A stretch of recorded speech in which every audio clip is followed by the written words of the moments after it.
Good afternoon, I'm Daniel Miller and this is Destiny.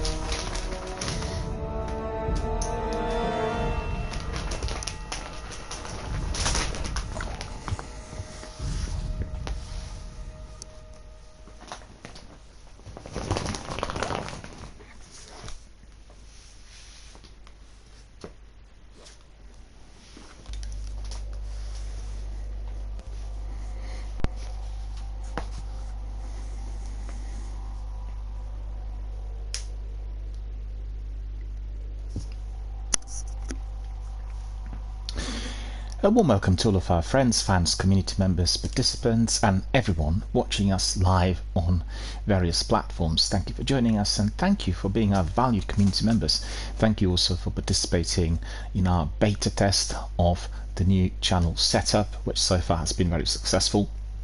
And I've got to say that yesterday we did have some serious problems with the Twitch app.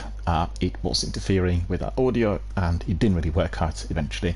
So when I watched and listened to all that's been said in the course of the stream, I could see that there has been some serious audio interference, and then I tried to resolve it afterwards. But as I said, we are experiencing significant difficulties with the latest Twitch app update, which did take place in February, and therefore we are not able to resolve any of that easily. Obviously we are trying our very best, but still we're waiting for the developer to resolve the issue. It's affecting both consoles, Xbox and PlayStation. It's much more severe on Xbox. We are not able to stream from the console at all, and that is for Series X and S, due to the serious impairment of the audio quality. And then we have also some problems with the app on PlayStation. I've got to say I was a bit surprised because the vast majority of the tests we had this week went really well and we didn't have any major issues. But yesterday, as I listened to it afterwards on playback, and sadly because I was doing this quite late in the evening, this meant that I did go to bed much later than usual, and I will not allow that to happen again. But I got really surprised with the with the problem with the issue, because that's not been the case after I sort of tweaked it early in the week. And really we'll see what this is like today, and I'm sure that once our friends and fans and community members join us and we start talking a bit, they'll be able to enlighten me on the quality of the audio and everything else that indeed is coming from my end. I tried to really resolve this with the microphone and headset settings and a few other things for the game, but I believe it's all to do with the integration of the game sound and also the broadcaster's voice, and that doesn't seem to work on either of the apps. So we have to just grin and bear with what we have and try to really provide the best possible quality. If that means increasing the volume quite a bit for the broadcast, I'll do that. I don't really like this because it just sounds like I'm bellowing, and that's not really something that I like doing. But obviously it's extremely important that I come across as audible and that people can understand what is being said, irrespective of feedback and side effects and the weird sounding voice of mine, which is obviously what I spotted on some of the streams due to this glitch. But then this glitch is a glitch and I can't do anything about it, and it's all down to the developer to sort it out. They did respond to me recently on the issue of the Xbox problem, and they said basically they had signed over everything to Microsoft and they have got nothing to do anymore with broadcasting through Xbox, because the app doesn't have any more settings or anything else which is attached to it. which was previously working fine, I have got to say. And I had problems with my picture quality due to the internet connection, but the audio was always impeccable. There have been never any issues with that. And now we've got problems everywhere, PlayStation and Xbox included, which indeed is definitely a major headache. It's very worrying, and I really want them to resolve it as soon as possible. The problem there is when you go to these support services, so-called support services, they're basically outsourced. They have call centers around the world manned by people who are not really knowledgeable on the technical side of things at all. And you keep getting answers such as, well, you're the first one who's complaining about this, we've never heard anything about it. And I said to those people, can you just have a look at Microsoft forums, can you look at Reddit and Twitter and see the millions of complaints coming from around the globe about exactly the same problem? Anyone who streams professionally will have a serious problem with this, because obviously it doesn't matter what equipment you'll purchase, it doesn't matter what kind of additional gear you'll introduce to your setup, it's not going to work, because the problem is at a server coming from one of those companies. And you know, it's a serious issue really. I think for me probably even more so than for some of the other streamers who are using video, because obviously you can see them, you have a face-to-face rapport with the streamer and you're paying attention to their appearance, their activities and everything else. In this instance I don't do that, because I want the stream to be absolutely focused on the content. So it doesn't matter what I look like or what I wear, or you know, what my sort of place of residence looks like or place of work or whatever. What's important is what we talk about, because a community-based forum is all about the community and it's all about the content. It's all about what we talk about. So you know, being audible is critical in here. And also I'm pleased to say that when I was double checking the stream from last night, the picture quality was quite good. It was massively enhanced compared to what I've had in the past. Obviously I still don't have full fiber, and therefore the picture is not 1080 quality, but we are getting there. And I think once they introduce 5G in our local area, the speeds are going to be accelerating, so we'll have yet another step up, which is very good. I really wanted to make sure that as I come back to the regular broadcasts, we are going to have that degree of enhancement so that everyone can watch the stream on the mobile phones and tablets without any difficulty, as is the case with most people. You know, very few people in our community would be watching the stream on, like my setup, 60-inch Sony Bravia TV, which sort of amplifies everything. Usually people play a game and then listen to the broadcast and have it on their phone or tablet, and you know, the actual picture quality for that sort of viewing is fine, and I'm very happy because obviously the investment paid the dividends.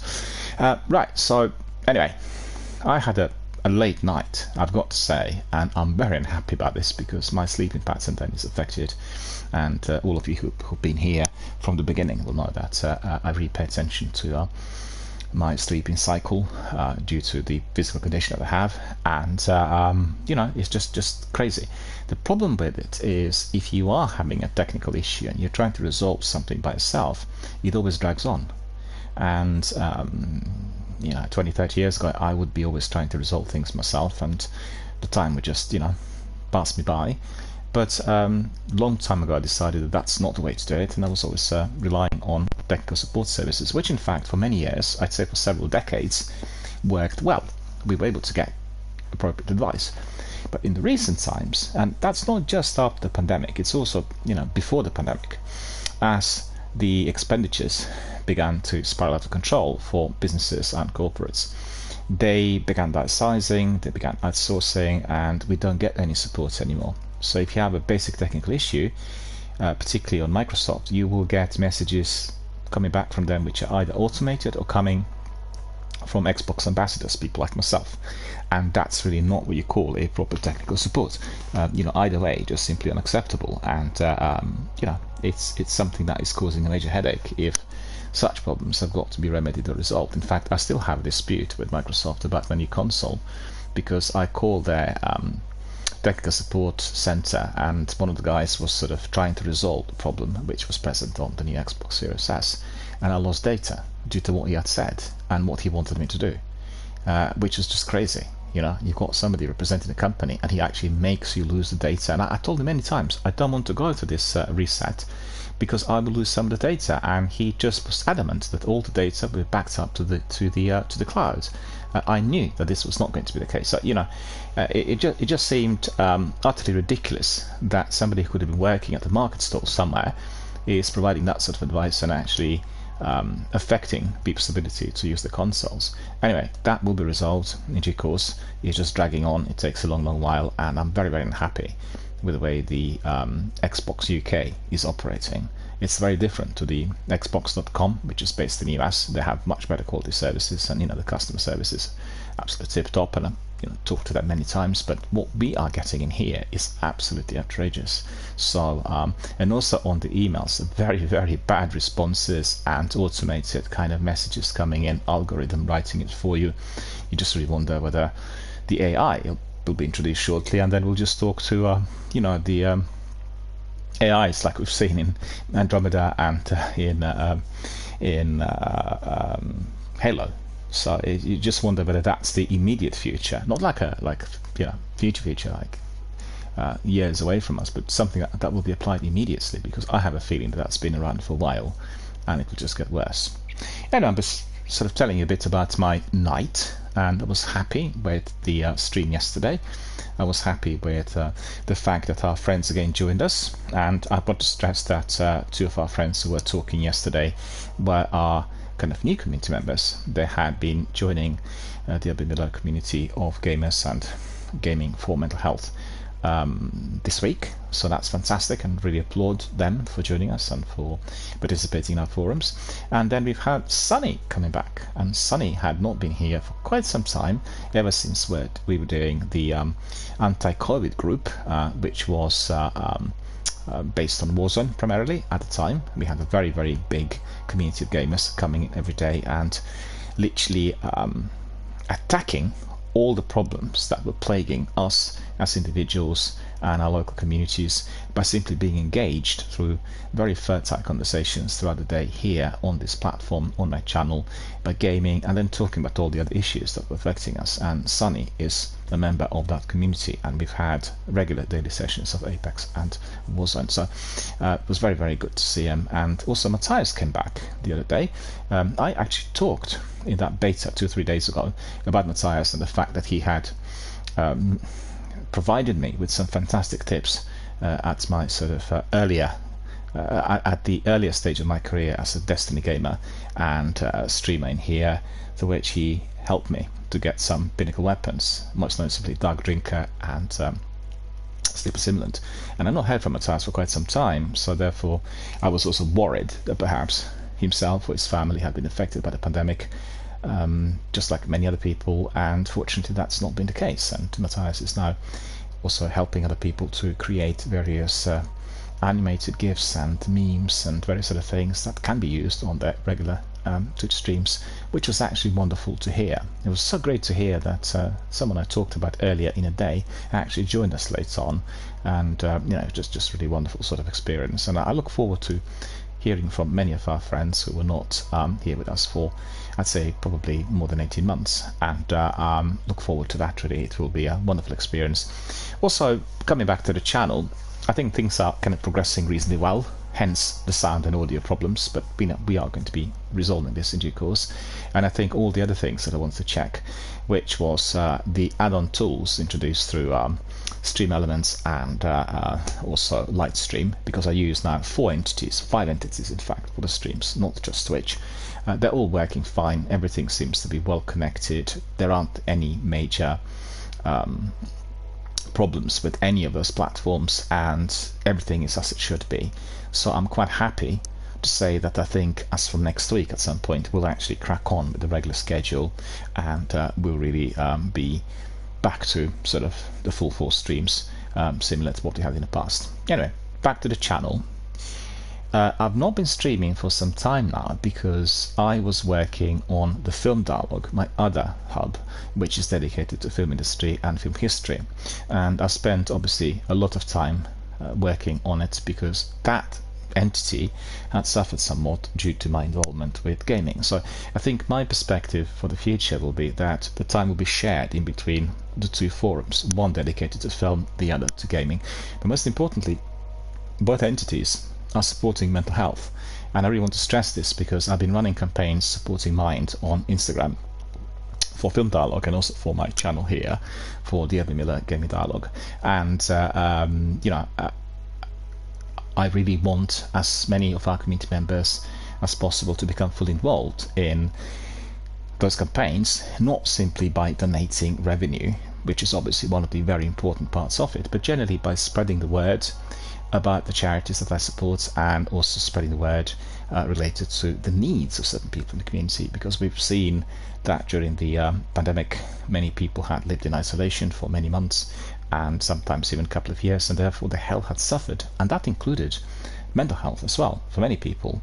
Pleased to say that we had provided a forum here throughout the pandemic which had greatly helped those who were actually feeling really under the weather. They felt really depressed, and they're very much under pressure due to the isolation, inability to meet others, and many people couldn't work. Some people contracted the virus, yet without any very serious symptoms, but therefore had to be in sort of quarantine for quite some time.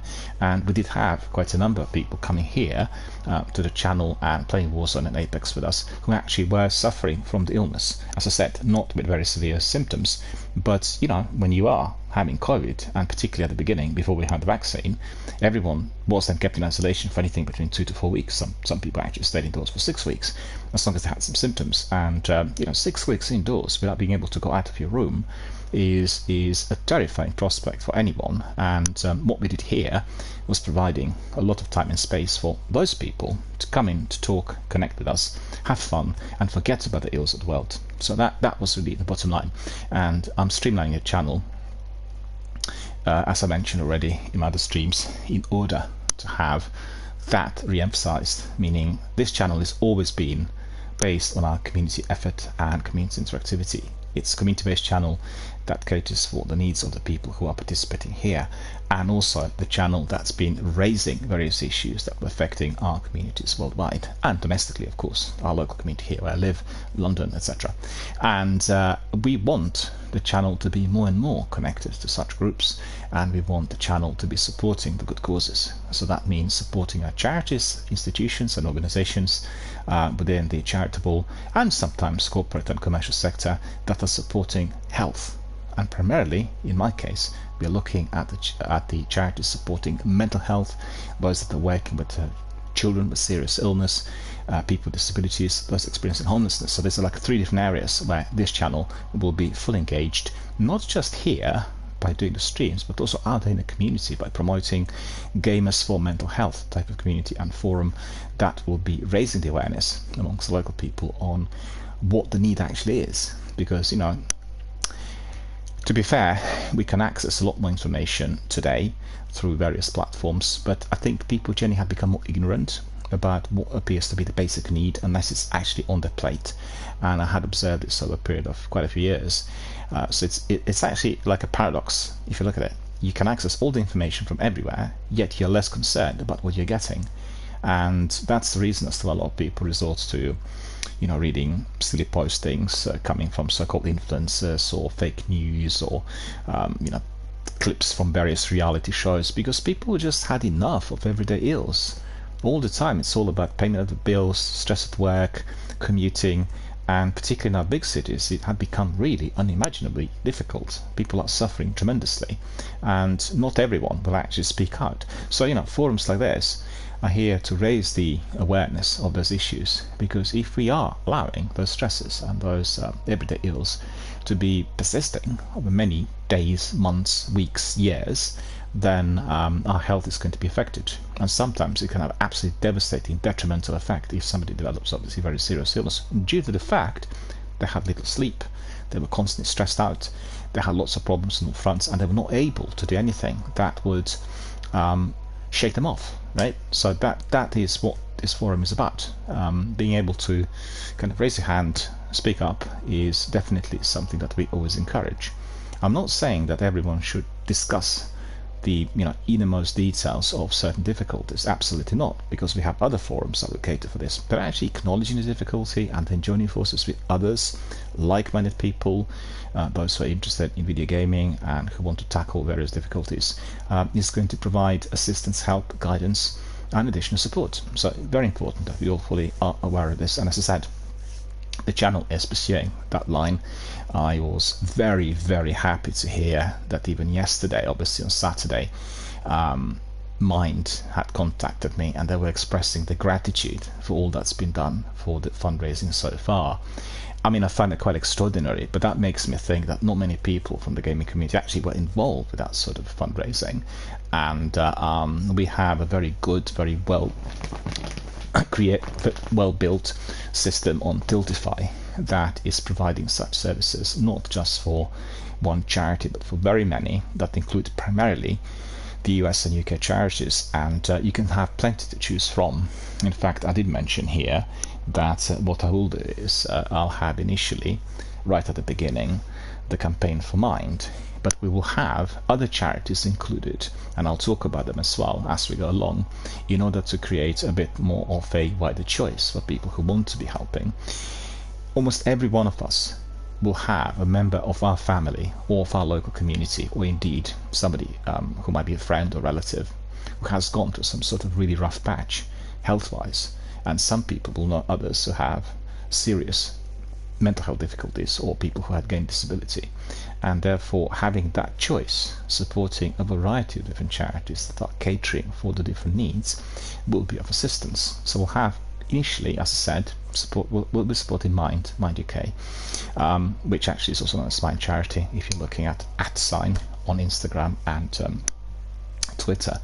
And this is a charity that's been around for, I think, about 60 years, so almost since the Second World War, and it is a company that provides all sorts of services that include individual and group counselling, social activities in the community, various events, and art therapy, and all sorts really of different types of professional services for everyone and anyone who is experiencing a form of mental difficulty or emotional problem. So it's a charity that operates with volunteers, and those volunteers are properly trained to deal with such issues. And they always operate on a very, very shoestring budget. I know that full well because in my younger days, although I had not worked for Mind, I did have colleagues who were participating in the framework, and it was very, very different to what it is today. It needs to be obviously also stressed. But I'm very familiar with all of the services. I'm very familiar with all the services they have been providing, and they will continue to do so for many years to come. So the idea is simply to be community of the need for those services to be supported, number one. Secondly, exposing the needs of certain people within a community. And at the moment in Britain, we are really looking at emotional problems which are the result, first of all, of the pandemic, and then secondly, difficulties either at work or at home, with such pressures to do with the cost of living and everything being so expensive. And then thirdly, looking for various methods and options to which these problems can be remedied. So it's actually like a three-tier perspective. First of all, you'll be looking at what's out there, what's causing these problems. Secondly, you'll be looking at acknowledging them and talking about them. And thirdly, you'll be looking for various solutions in order to get better. So Mind is the first one in the line of several. Then we'll have Epilepsy Scotland, then National Autistic Society. We have Shelter. Shelter is a charity that deals with homelessness and people who are facing the threat of that absolutely dreaded state of mind and status that regrettably many of our citizens in Britain are presently feeling and experiencing. So therefore we really want to help them 100%, and they provide legal assistance and advice to anyone who is facing that threat, be it from their families or the landlords or agencies or anyone out there in the community, sometimes even the local authority. And we really want to be supporting them in full. And then the last one, the fifth one, is St. Jude Hospital. That hospital is not in Britain, it's in the US, but it's a hospital that's been very well helped by Microsoft and Xbox, and I got to know a lot about them. To summarize, similar to Great Ormond Street Hospital in London, this is a facility that does the research in various illnesses that are affecting children, and as we know, that hospital had helped and cured many children who otherwise would have continued to be very, very ill, thanks to the generous donations and support coming from their community, their patron sponsors, and charitable fundraisers. And I think, considering what status they have, a bit like Great Ormond Street here, once you are investing in that sort of entity, you're also helping the world to be a better place, because any research, any findings, any studies, anything else that I do will actually have the impact to the world, because they'll be shared with the medical community and people learn about these treatments. And I mean, I can tell you at length about some of the treatments that we've seen, and you know, they have been very successful, and therefore those children had been saved. I think I've put on my postings that save lives, and if you're contributing, you're saving lives, because you're helping this company, this organization, this charity to carry on their noble services, the work that is preventing illness from developing and then destroying people's lives. So you know, every one of us who is contributing by doing something, be it posting certain news on Twitter or Facebook, be it talking about it live on podcasts or live streams, introducing such charities to their family members or friends or people at work, is contributing. So the contribution is not just donating and doing it financially. You've got all the other contributions, which are equally important. More the people become aware of these types of issues living in our local community, more they will be prepared to be joining forces, getting involved, and then eventually doing the fundraising or donating. None of our charities would be here today had it not been for the generous fundraisers and donors. And in Britain, we have very, very many. If there's one thing that Britain can be proud of, it's our charities. And a lot of people forget this. Not every country has a system that is allowing people to be operating like that. And I think this is another thing that we need to applaud and cherish, because so many people's lives have been helped, not just recently, but over the centuries, with those charities being in existence. Anyway, I told you a bit about what we are going to be doing in here. That certainly is the future. That is what I'm intending to do. And our community will be more than ready and able to support the effort of fundraising and generally supporting Gamers for Mental Health type of effort coming from within and from without, and also connecting it with the world of gaming, not just here on this channel and Twitch, but elsewhere too. Right, so what else can I tell you? Did I say anything about the car show I went to today? I did write about it there on chat before we actually kicked off. Today is a beautiful day here in our local area, absolutely wonderful, probably the hottest day of the year, proper summer day, and I got up quite late, I have to admit, which I was very, very annoyed with. I really wanted to be up and about to get everything ready for the stream, and also maybe reflect a bit on what's been done in the course of the week on my blog. But all of that was basically put on hold because I got ready, and then I went to a wonderful car show, which is basically a sort of display of old cars and the new cars, primarily the sports cars and the old timers, in a very large quantity. And due to the pandemic, the fair, and it's not even a fair, it's like it's basically a car show, had been cancelled, I think, for a couple of years. And last year we've had it, but it was not really that well attended and didn't advertise it much. But today, due to the weather and you know, a beautiful sunny day, sunshine, heat and everything else, it attracted an enormous amount of people. So I've gone there earlier, and I spent, like, you know, quite a bit of time just going to the cars and having a look at everything that was on display. Really a wonderful, wonderful event for everyone to get together, to be sociable. So many people came with their children, families, and in my local area, people know each other. So, you know, you meet your old friends out there, and then you have a burger, have a snack, have a cup of coffee, talk to other people who are who you're not seeing for quite a while. It's really like a proper social gathering, a proper activity out there in our local community. So a beautiful day. Lots of nice people out there, plenty of children, and I've got to say, a lot of really appetizingly good-looking type of food that I've seen. But on the other hand, some of the things on display also quite expensive, and so I've not had a snack. I had something at home and had some quick lunch, but I really enjoyed my visit, taking quite a few photographs. My dad is a huge fan of aircraft and cars, so I've sent him quite a selection of these vehicles, and I'm sure he'll enjoy browsing the photographs and discovering those he would have seen in his youth. My dad's 90 years old, so he would have seen many cars in his lifetime, and he always talked about some of those from his kind of earliest days, from the 1930s, and there are several of that sort in that collection, and there was one vehicle from 1913, so there will be plenty for me and him to talk about once he actually went through all the photographs, and maybe I'll give you a few on Instagram as well, just for you to see. If anyone's interested, just ping me a message, and obviously I'll post some of these things there. You'll be able to see some of those fantastically well kept cars. They look absolutely amazing, and really in a very, very good shape. And also I was surprised with the sheer number.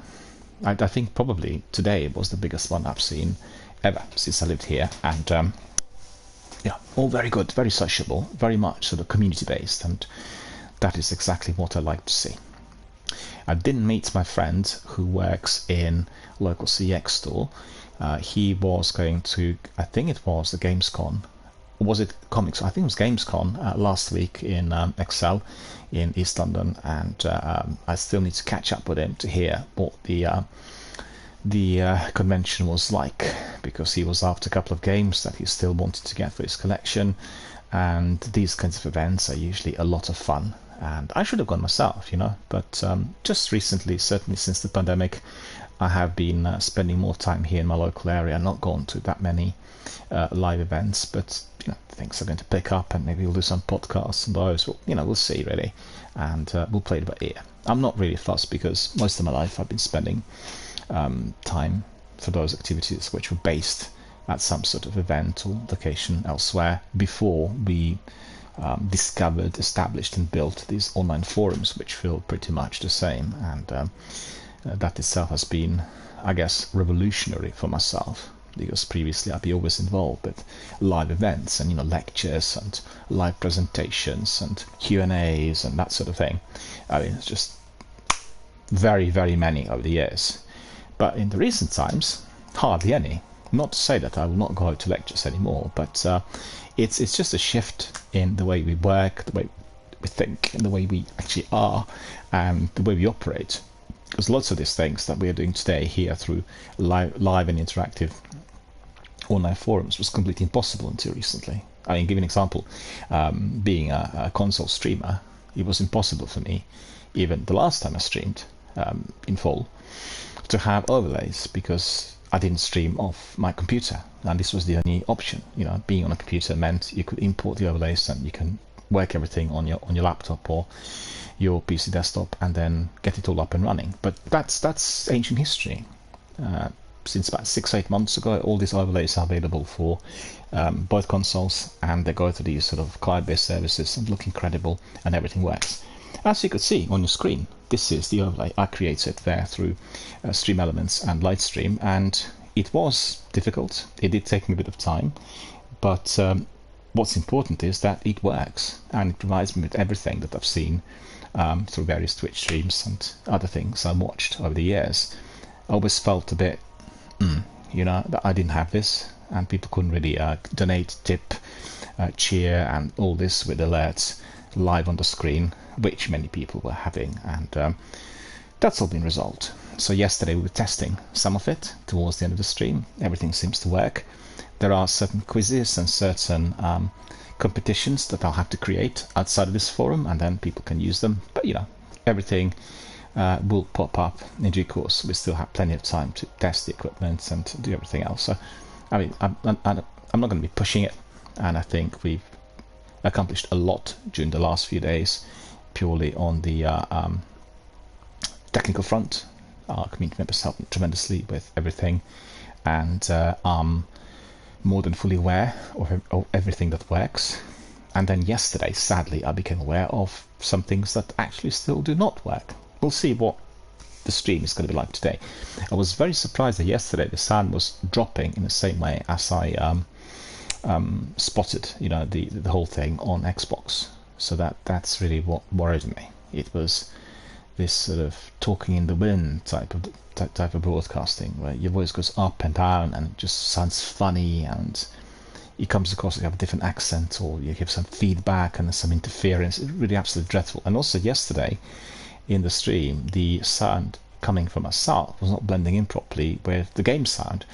I put the game sound down to 12%, and the game was so unbelievably loud, and yet the broadcaster's mic was so quiet. It was just really bizarre. Anyway, I'm telling you a bit about all that's been going on here, and I think the time now is to crack on.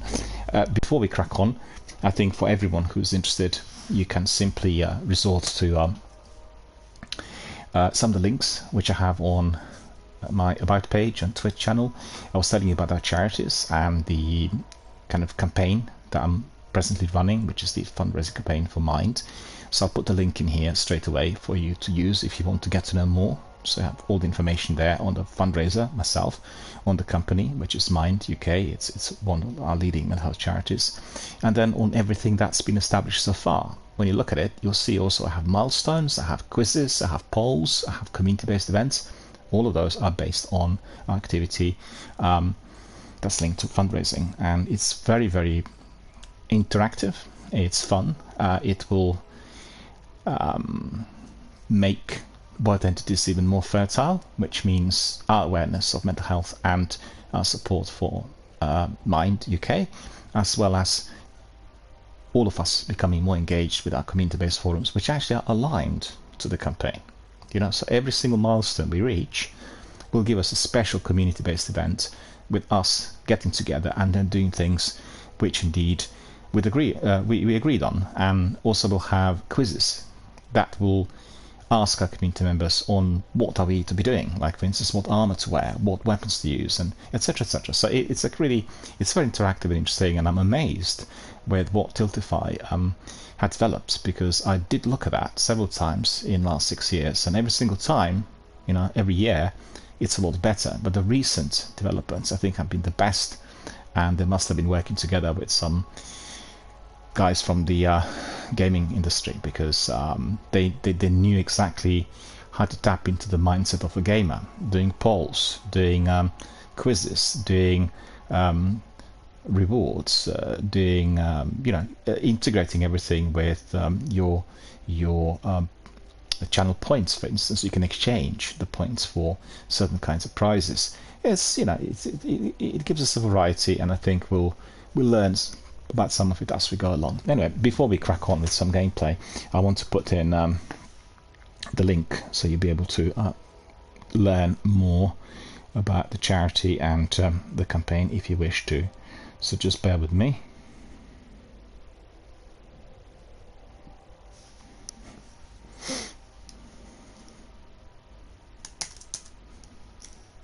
I'll just write it here.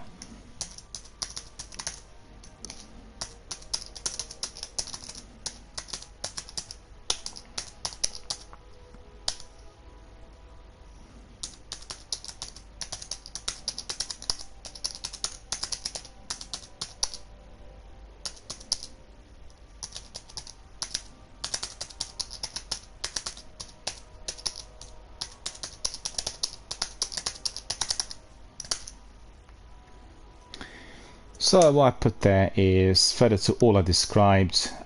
If you wish to learn more about the fundraising campaign, you can do so here. And we'll do now the link. So just bear with me a second. I need to get it on my secondary. So it will come your way very, very quickly. There we are.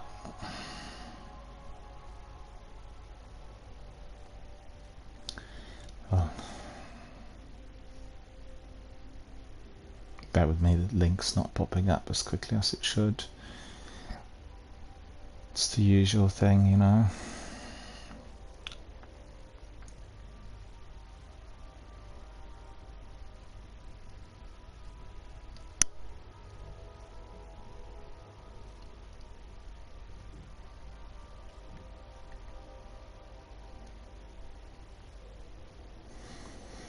So this is the link.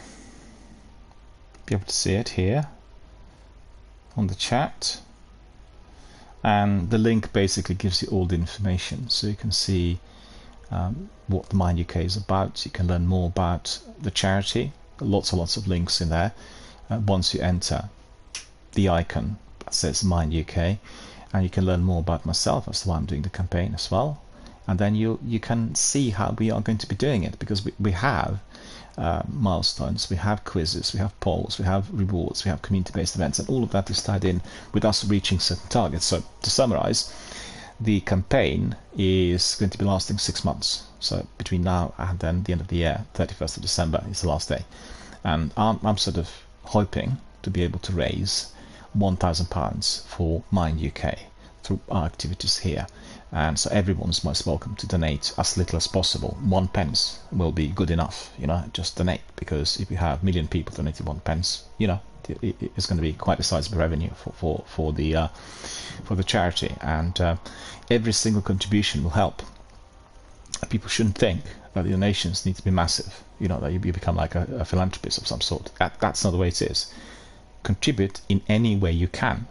So what you can do is you can promote charitable campaigns through your social networking forums. You can talk about the need of certain people in your local community, people who you personally know.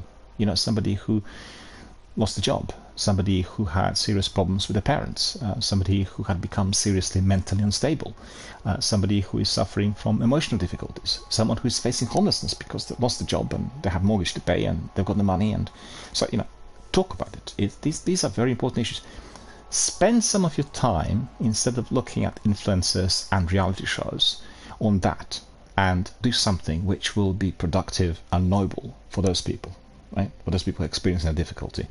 And you will feel much better in yourself, about yourself, and about all you do. Remember, if you do good things to others, the good things will happen to you. That's just the way it works in life. And remember that. This is so important. Anyway, cut and stay short. This link is giving you all the information. Okay, so the other thing I'm doing is supporting this channel. So if you want to be donating in order to support our community and all I do and what this channel provides, you can do so as well. So let me just put another link in there, and you will be able to tip. Again, tipping is as little as you wish it to be. So it could be absolutely minute, could be 1 pence, but that 1 pence means a lot to me and to my community, because the new setup I have here is expensive. It does cost. There are running costs attached to moderators, to overlays, to the companies that provide this kind of service. It's not for free. The internet needs to be paid. In fact, I can tell you, the setup I have here is extremely expensive. It's a lot more expensive than what we had in the past. So all of that will be supported by your kind donations, right? And equally, if you have any other ways in which you can support the channel, like for instance similar to the charitable campaign, you can talk about it. You can talk about the social interactions that you're having with our community members, the games you play together with us, the things you learned, because at the end of the day, this is a channel which is also educational. We have Destiny Academy, right? And share that with your friends, which means they might come to the channel. They may want to talk to us. They may want to join forces. They may want to subscribe. So that also is of a tremendous assistance to myself personally and to all of us in the community, because during the time I've not been streaming, that's been now for more than a year, I had so many people from the community pinging me messages saying, when are you going to come back? We really miss you. We'll miss the forum. We want to get together with others. And give an example, one of our members from Warzone Regiment, this is not the real regiment, so let's not get this wrong. This is basically a clan. He was asking me several times to come back to join, even if I'm not doing the streams, because he felt I was the voice of reason. And I was always like a mediator in between different people who were in there. You'll know that Warzone can become a bit competitive, and when together with me, everybody knew there was going to be no competition. We're just going to have fun, and we'll be supporting the good causes. I had some people from the US saying, we really miss the podcast. We miss the information, the news on what's happening in the gaming industry, because we really can rely on you to tell us what's been going on. I felt very, very greatly appreciated, and also I felt sorry for the chaps who were kind of missing out on the content. But as I said, there have been reasons as to why I couldn't really run those streams at the time, and I'm back. So, you know, we can do all of that yet again in this format, and obviously massively enhanced in all sorts of ways, be it through fundraising, through donations, through tips, through overlays, through animations, through alerts, through our community participation, picture quality. We're all moving on, and I'm pleased to say that we are kind of moving in the right direction. Anyway, coming back to this, we have here the link which is going to help you to tip and support the channel financially. So if you're interested, you can do that. And as I said, there are also these other ways which I just described through which you can help the channel and our community. So let me just write this down.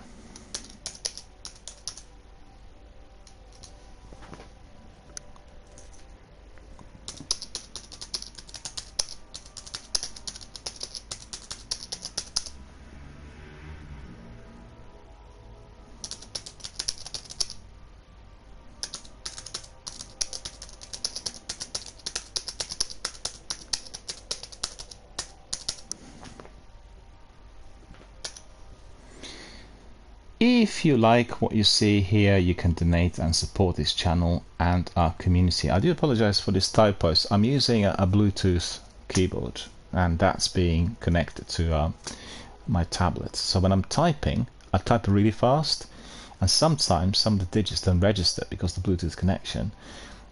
You know, I apologize for this. I can't really be checking every single bit because obviously there's a lot of information coming in, and particularly if you have very interactive sessions. But I'll probably have to replace this keyboard with a brand new one, something which is state of the art, just to make sure that everything is as good as it should be. You know, my connection obviously is a lot better, but you know, I'm just using this one. So let's see. If you like what you see, you can donate and support this channel and our community.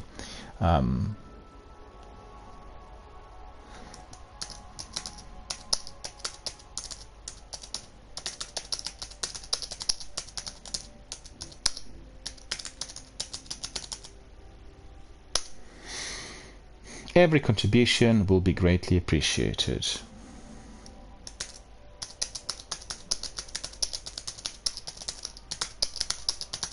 If you wish, you can do so here. So there it is. We'll just throw in that page, and you'll be able to use it if you wish, anytime really, as little or as great as you like it to be.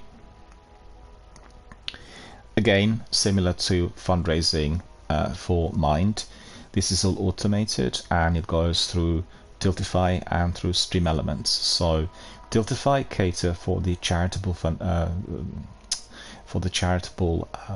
fundraising. My brain's still not really working properly as it should, you know. I feel when I talk I can see a lag between my thoughts and what I'm saying, and I apologize for this, but it'll take me maybe a few sessions to get everything back on an even keel, because really that lag is upsetting me, and I kind of get to it and it's like a block. The words are not coming out as quickly as they should, or as properly as they should, as has been the case just now. I was going to say, yeah, the Tiltify cater for the fundraising, so anything to do with the finance goes to Tiltify. So I'm just a promoter, you know, I've got nothing to do with this in practical terms. And when it comes to tipping and donations for the channel, that all goes through Stream Elements, so they really deal with this, and it goes through PayPal. You will know that PayPal is encrypted and secure and everything else. So again, I don't have much to do with the actual transaction. It's all done through the third-party services, and they're obviously 100% safe and secure. I would never use anything which isn't. Let's make that clear. And I was a bit apprehensive in the past about the use of the card details which you have on your smartphone, but that's been so greatly enhanced, and presently I'm just using that at all times. Never any problems of any sort. Get notifications on my phone straight away. So you know, it's just the way things are. Things have actually sizably moved on, and we are going to be using all of those services if and when. So if you wish to do so, you can indeed do that here, and this is the link. So that's for the tips, and then what we'll do is we'll give you a bit of happiness there coming in from some of our friends here. Look at this, that's really cool. And then we'll do also a bit of Twitter, right? There we are. Alright, my friends, so that's all looking good. I'm happy, and we can crack on. Just remember that what I do here is not just about gaming, it's about our community, it's about our social interactions, it's about us connecting with some really important issues, important causes, and making sure that these issues and causes are shared both with our community here and our friends and fans and colleagues and mates out there in our local community. So remember that, that's very important. Alright, so we are going to be cracking on, I think today, maybe with some, well, Sivas we were doing yesterday and the day before. I'll have a look and see whether there's anything else that could be as interesting. Sivas are obviously very interesting because they provide us with a lot of hectic activity, and we get to complete the bounties, and maybe I'll just try out some of the systems which have been mastered here in Destiny 1, you know, like calibrating weapons in order to enhance their abilities. And I think Matthias said yesterday that he's still not playing Destiny 2, being the veteran from the original game, and he said that he actually really disliked the way certain things were simplified, and also the way Bungie were trying to monetize things in general, and that's been the concern of very many gamers. I guess in addition to that, people have complained about the repetitive elements every single time once you've gone to, let's say, 5th or 6th week of a season, because you keep getting back to Gambit matches, keep getting back to Iron Banner, to the Crucible, to the usual everyday grist to the mill grinds, and you know, after doing it for several years, people are no longer keen on doing it. On the other hand, I'd say that the sequel is providing us with a multitude of different types of games within the Destiny universe, and it all is down to the gamer, what you actually want to be doing and how you want to play the game, what you want to be doing in order to complete certain tasks. I quite like the idea of these options. I don't have to be doing the Crucible if I don't like it, and I particularly like the recent efforts to which, during the last 18 months, they were trying to connect the story with all activities, particularly with the seasonal content, and that's excellent, and that's been excelling, and I think progressing upward and onwards every single time when you have the new season thrown in. So the recent one I've not played much of, but I did go through 2 missions, which is 2 weekly missions, I think a couple of days ago as we were doing our beta, and that was looking really good. You know, diving, fishing, new activities that are being brought in. One looked a bit like Gambit to me. I'm not sure whether it was or not, and again, part of that weekly mission that is tying in the story to the overall narrative of the campaign.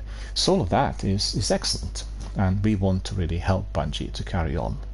What the future holds for Destiny, we don't know, because we've heard last week that Bungie is now working on a new space shooter, which is not Destiny related or Destiny connected, and it's basically entirely a PvE game. So I'm not sure what type of narrative it will have campaign-wise, or if there are going to be any campaigns, or whether it's just like a battle royale type of style game.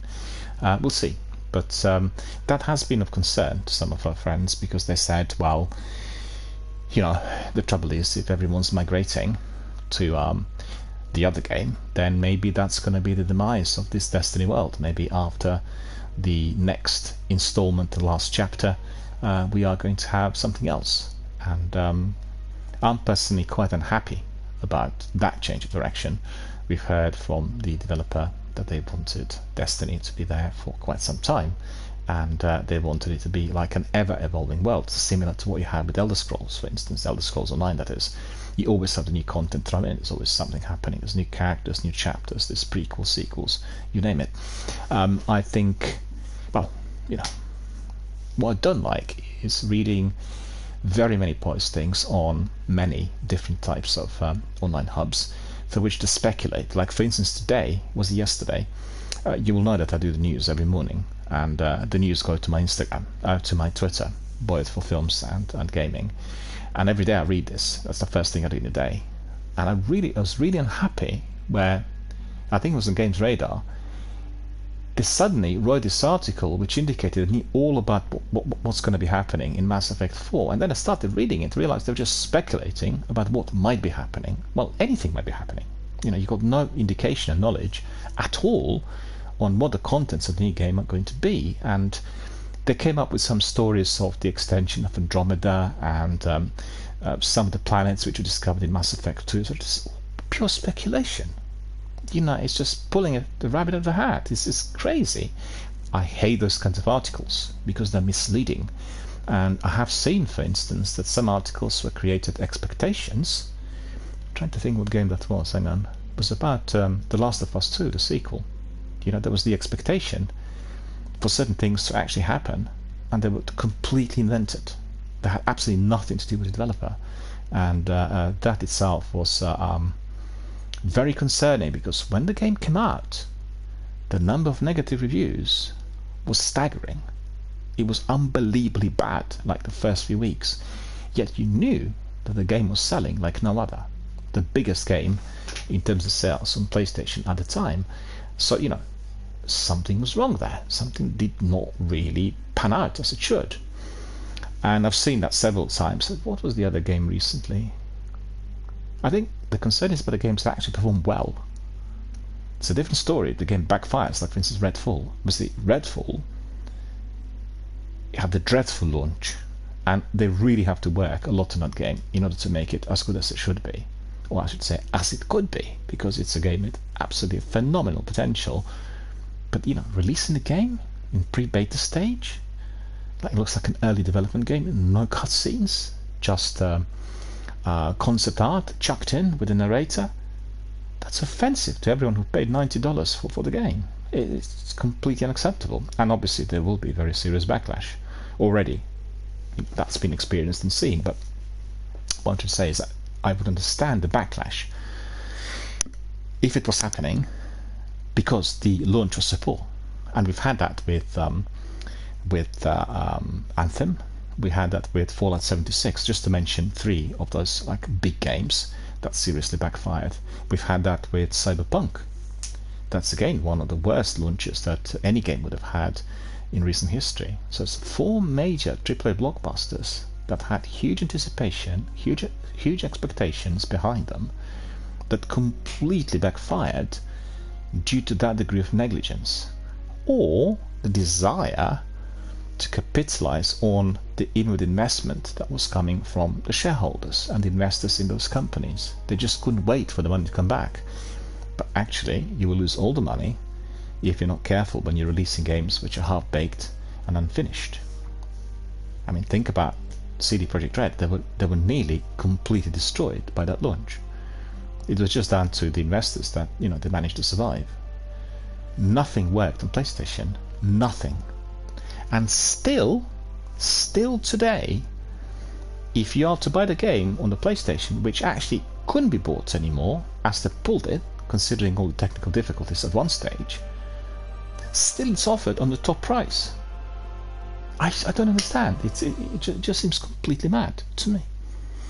Anyway, I'm talking about some other games, but we are here to do a bit of Destiny, right? It's a beta test, so testing really my voice, testing the way the audio is coming across on the stream. What is going on in here? No.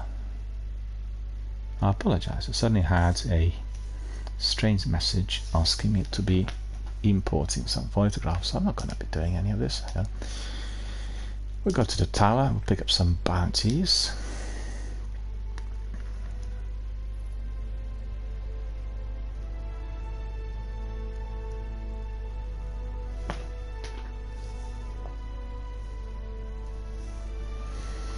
I'm still getting to know the setup that I've got here. I have 4 different devices attached, and you know, it's a bit more challenging compared to what we had before.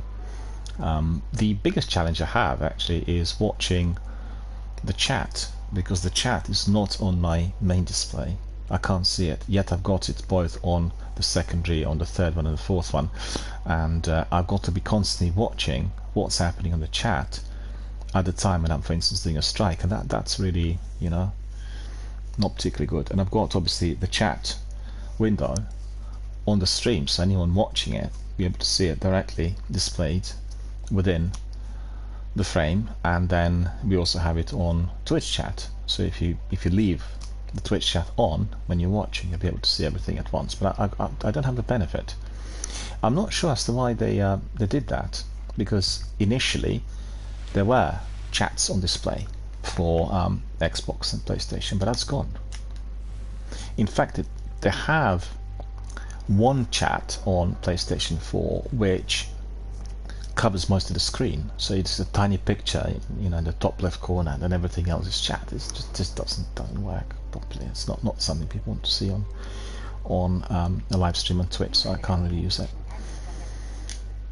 Alright, let's see what we picked up there with our friends. There are several of these that need to be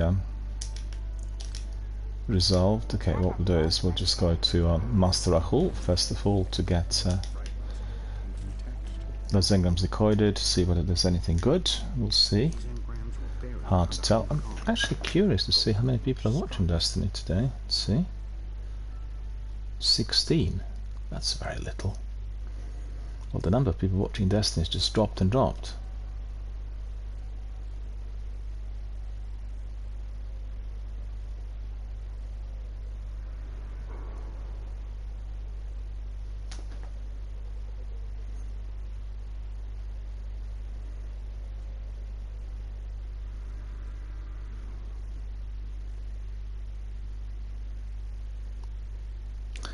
Never mind. Let's decode his engram, shall we? Sign a lamprey, the blue ones. Oh, we got a reward. Accept reward. So that will be giving us an extra reputation level. And what? Let me see. What rank would that be? Right. So we got Motorflight, Strange Coin. Should I to see Zer? I don't know where Zer is. Need to ask my friends whether they know. Hang on. We got these. Racket Poltergeist. I picked up so many of those. My goodness. Let's just get rid of everything which is unnecessary. So that's this Lunar Visor. Then we have, what's this? Oh, I see. We need to still go to Master Rahul with this. Okay. Takanomi 385. You obviously do not want to have any of that. Just interested in 400 plus. Okay. And then this one's probably also 385. We'll get rid of this. Well, the actual inventory and your admin is a lot easier to complete in the sequel. So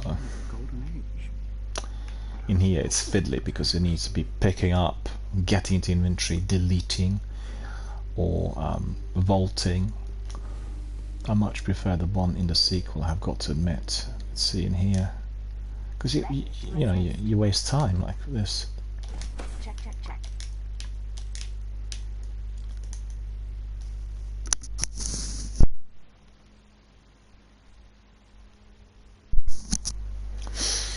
Right, so it looks like we need to be putting some of this stuff in the vault. I'm not 100% sure whether there is any space in there, and I need to look into this. As I said, I'm just going to keep legendaries and exotics, but no, it's not weapons, it is armor. Yeah, it's completely full. So I need to establish what's needed amongst all of that.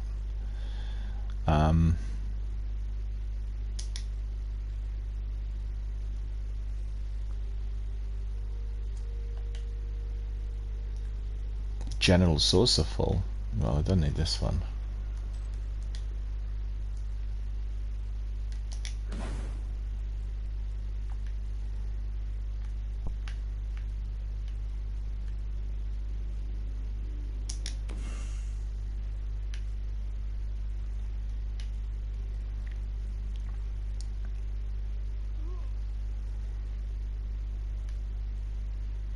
Too many belly coats, look at that.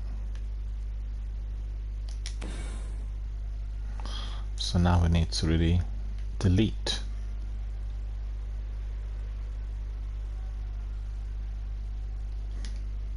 It's annoying I can't delete, but I've got to really reopen everything and then delete.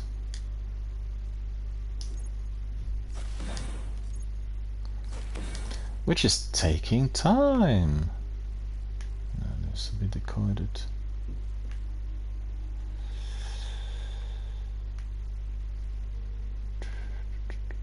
This one needs to be gone as well.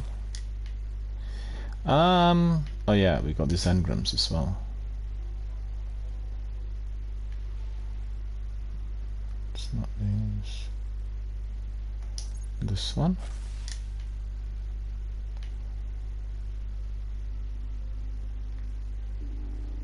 Sigil.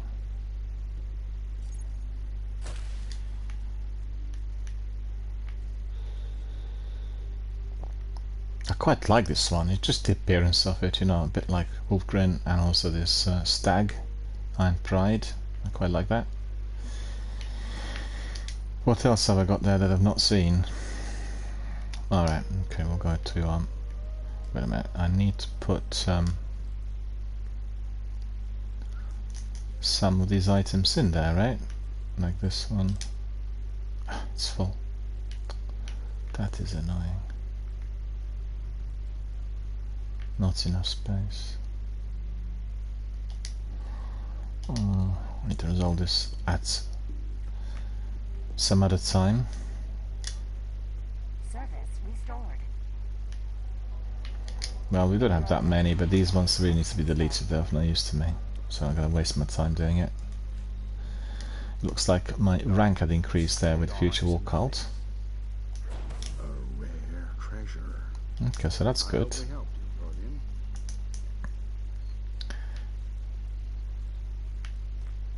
Yeah, it's a bit misleading because it looked like a weapon, and actually it was just strange coin.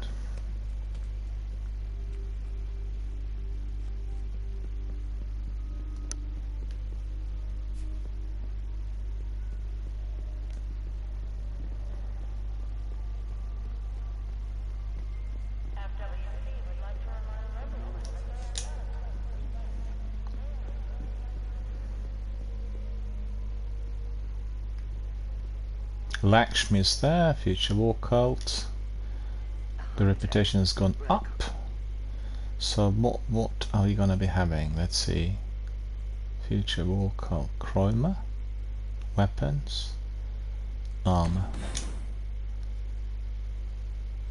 Ah, just picked up the same thing that I've got. That's of no use to me. Bellicose we just got rid of. We have so many bellicose. And then the boots also, we've got exactly the same. Ian Tracer boots 400. Discipline 55, strength 47. Yeah, it's no use. Good reward, looking pretty, but no use. I want to sit down and have a cup of tea in there, right?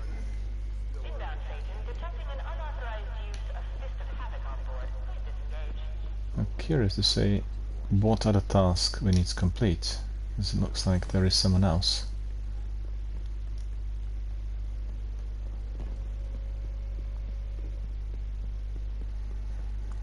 I always liked running around here. Always good fun.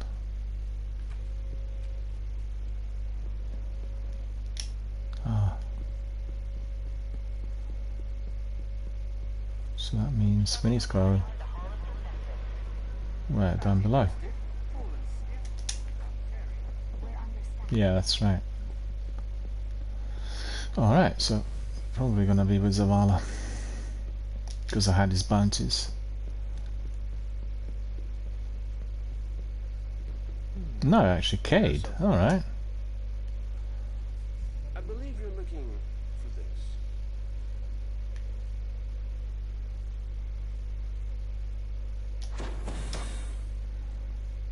Tower Watch. Spectre Aspirate Vest. Strange Coin. Okay. So that's sorted. And that's about it, I think. Hang on. Where is that? shell. Well, I got plenty of these, don't want to bother.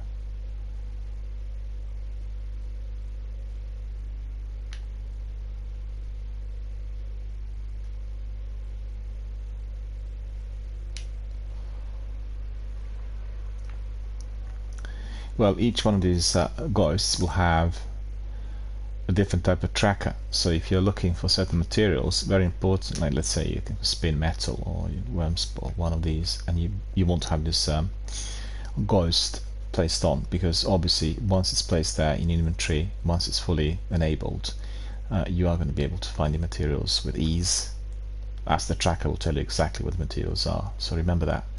The ghosts are very, very useful for that. It's helium filaments, and this is spin metal, and this is spirit bloom. So various types of materials which you are going to be getting in the game, all of them tracked by the ghost, so very important. Spectre Aspirate, but that Raku Poltergeist is basically like a thorn in the eye, and we want to get rid of it, which is what I did do. Alright,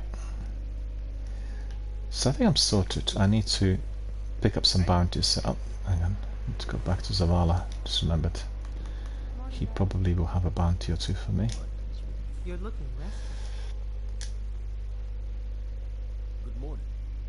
No, Traveling. completed everything. This is maybe we'll solo that Nightfall. That might be quite exciting. Let's see if that would be interesting. Can we pick up anything from him? No, we'll leave that for later. Pick up some bounties from him. There should be quite a few, I think. Complete strikes in Siva, okay. Yeah, another strike. Melee, okay. Orbs. Ah, the rest is completed. I mean, the rest I can't take. So let's see, what have we got there, bounty wise? Forgot to collect these, complete these yesterday. So just the reputation going up. So now I'll be able to pick up one or two extras, I think. Yeah, that's right. I'll go arc ability kills, grenade kills, all good. We'll change it to arc, because arc really needs to be mastered. We've not had it mastered yet. Suddenly I became quite hungry. Really weird, because I did have some to eat earlier. Okay.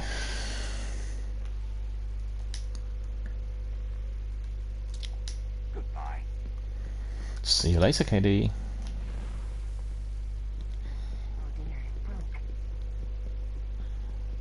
When I started out here with Destiny and my broadcast, I had like a theatrical script which I was giving to every single conversation. That was very, very popular. But I think things have changed since somewhat. We'll go to orbit. Well, we'll do some strikes first and then we'll try that Nightfall. Why not? Sounds like a good idea to me.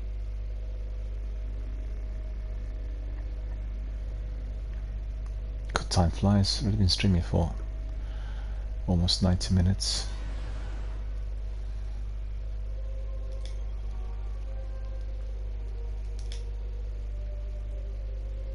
Siva, Vanguard, Taken, Hard, Normal. Yeah, we'll go for the hardest ones. It's always the best to watch. Good fun.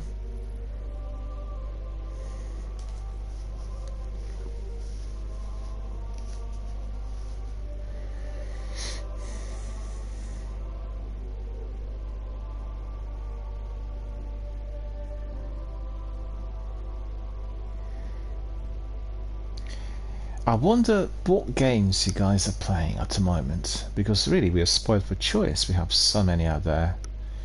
I think most of our friends here are likely to be tackling the season. So very interested to see how that's going. Season of the Deep, right? And the first thing you noticed in one of the first missions was that suddenly you were diving. That was really cool. So that's for the first time in Destiny we were diving. I've not done any fishing, but that's still, I guess, coming soon. I'm seeing the trailer indicating someone fishing, a hunter, spending time catching fish. And fishing is extremely popular. Done some fishing in what is the game called now?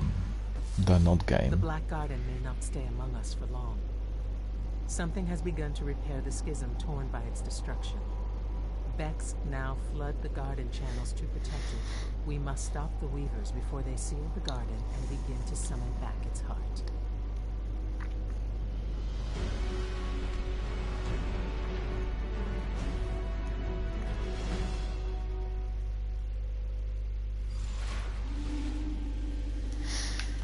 Oh, played it yesterday. I like this place better when it's dead.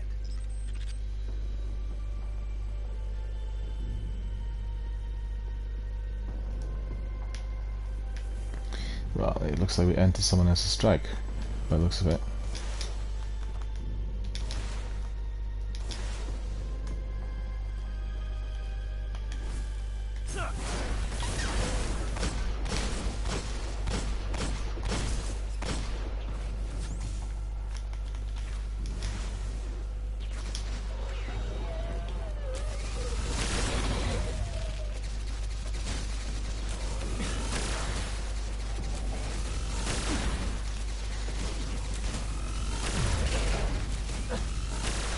Well, good to see that somebody's joining us, because otherwise it's a bit boring.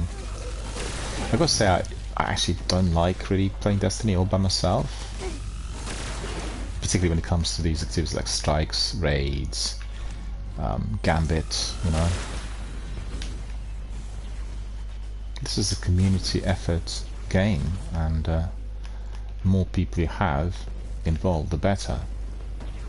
And obviously there are some activities that have got to be played in a team, otherwise you won't be able to finish.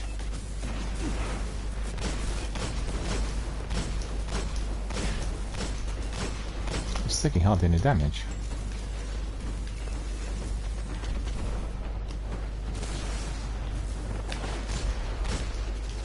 There's some Endrum.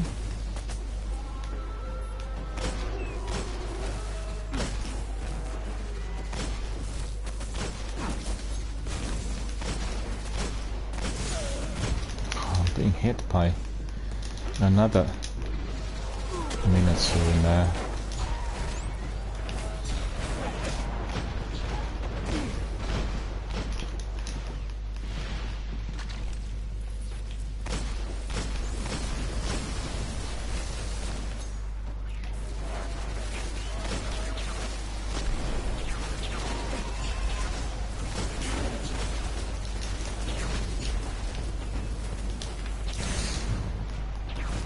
Oh, what was going on? What? I don't believe it. He was from behind me, I didn't even see him. That is annoying.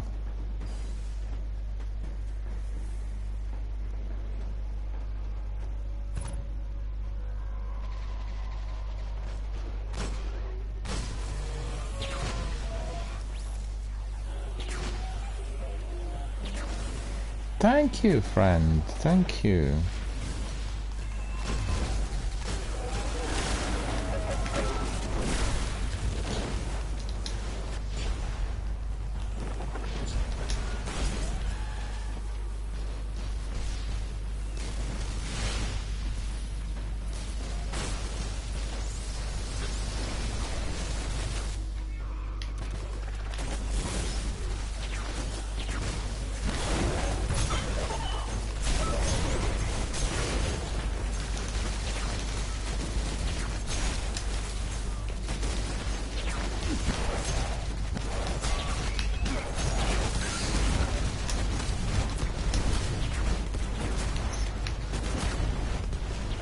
That super didn't last for too long.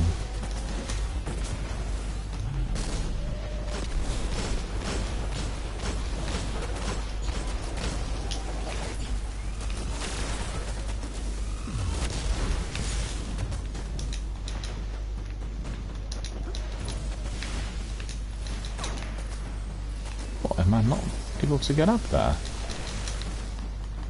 Why?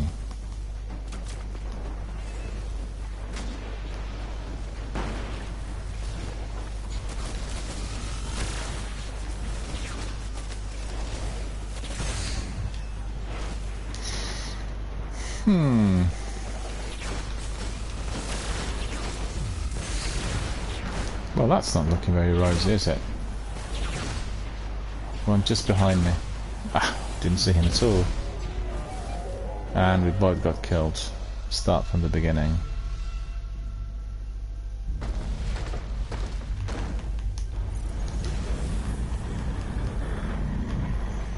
I like this place better when it's dead.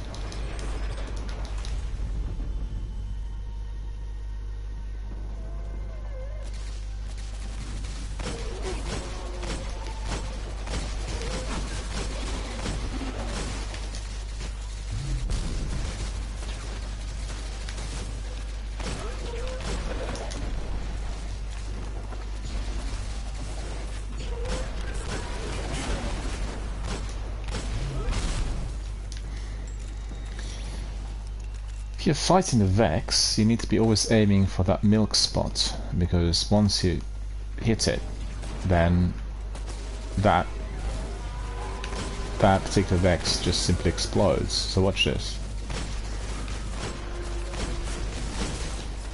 Yeah. See? So that worked.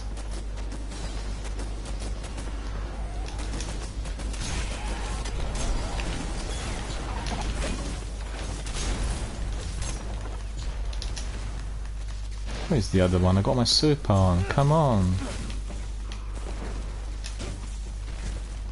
Yeah, it's gone already. Doesn't last long, that super there. On the arc. Boo. They're still spawning up there, look.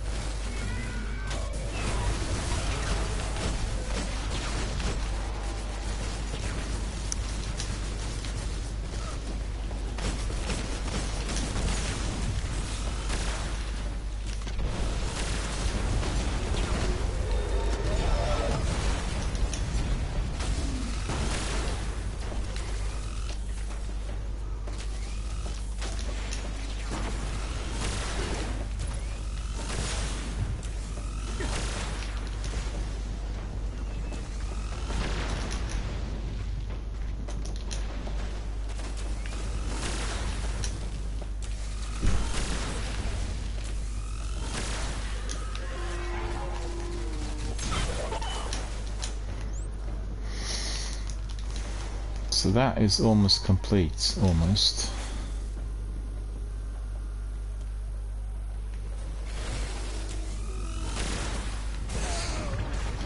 Come on!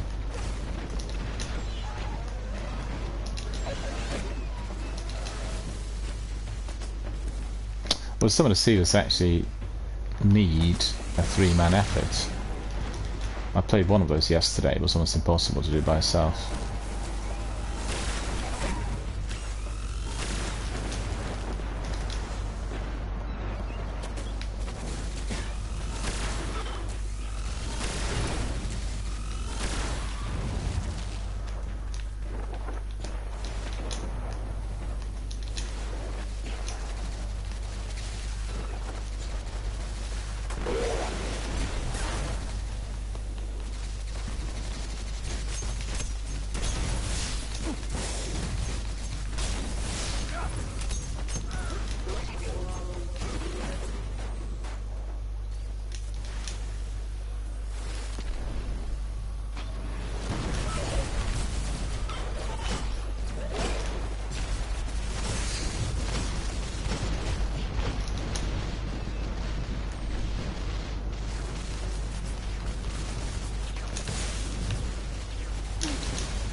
Didn't pick it up. Didn't pick it up.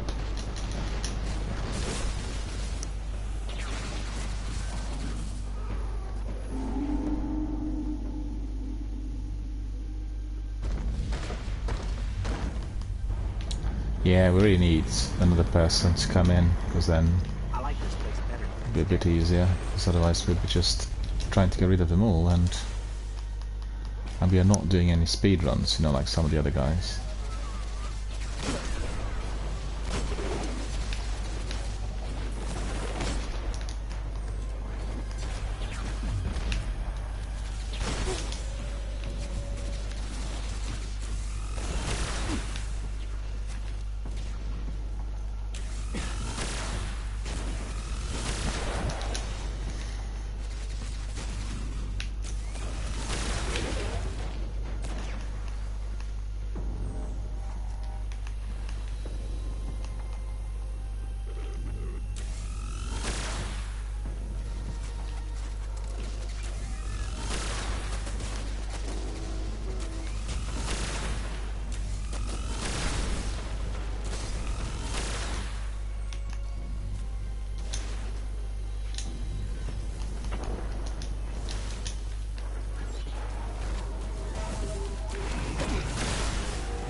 That...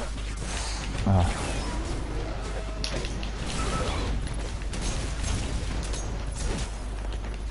There's too many of them in there. That rocket launch is very good.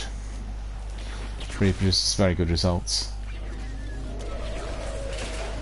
Hunger of Kreuter. Oh, thank you.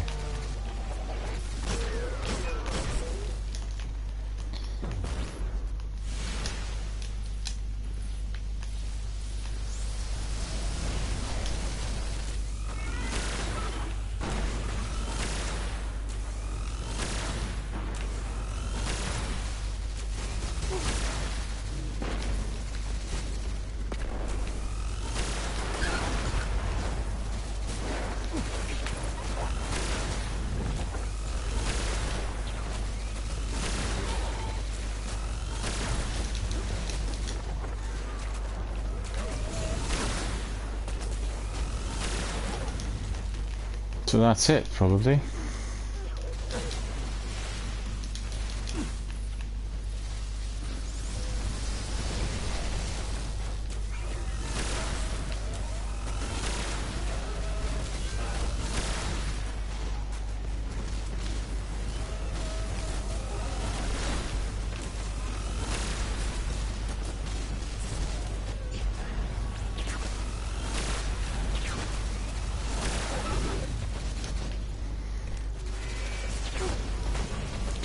Back to my Imago loop.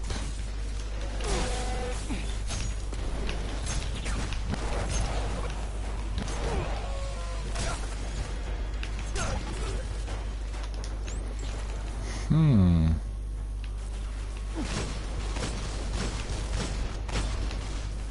won't be able to do anything with my super there either. But I tell you what, I've seen some of this, and that will help.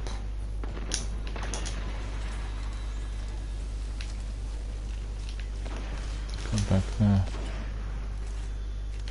Put them out of the misery.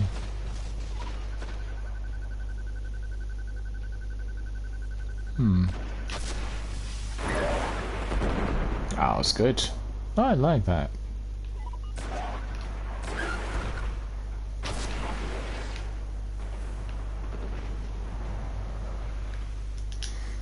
That didn't work.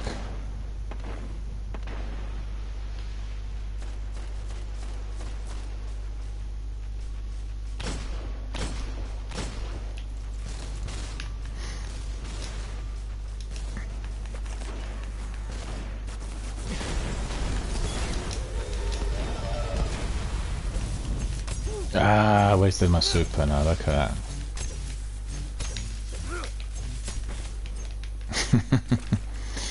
Never mind, we completed the task.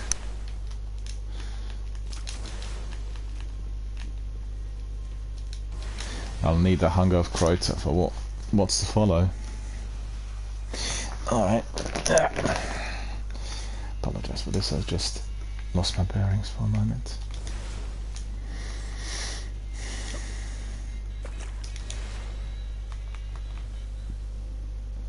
Oh, can't go through that.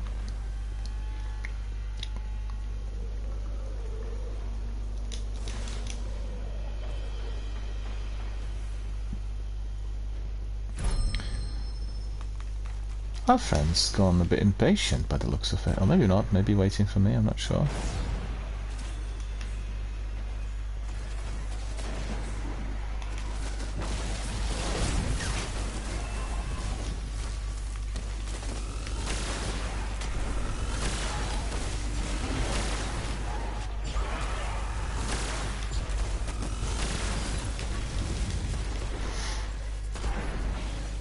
These ones have been sorted. That's good.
Ah, look at this. That's annoying.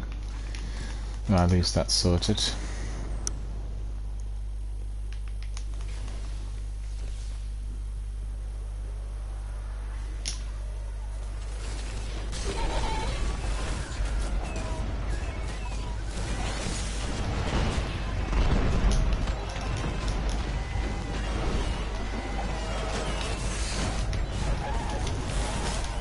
Ah, it got me. Couldn't get them in my super. This is what I was trying to do.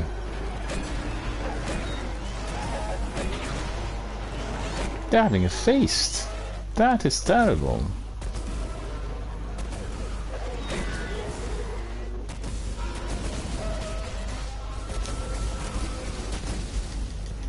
Well, our friend was obviously wise. He didn't want to be jumping in, because it's too difficult to really get away from there.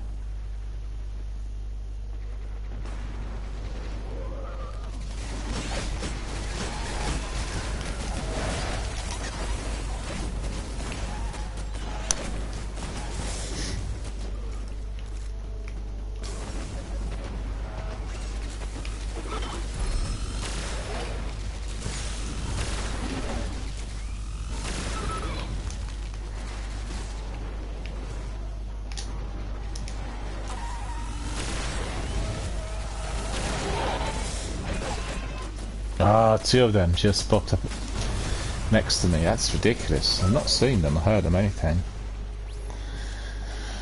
Well, you know, the bots are always merciless.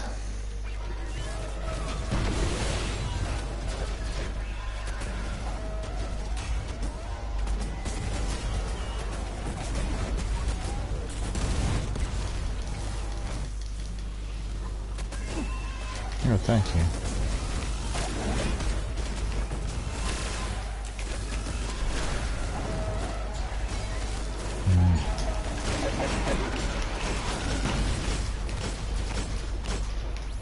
Oh, that's good.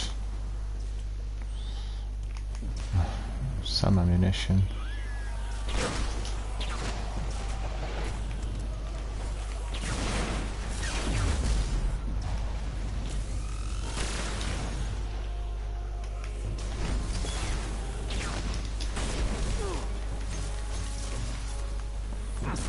God, I can't do anything with this. Wasted my super.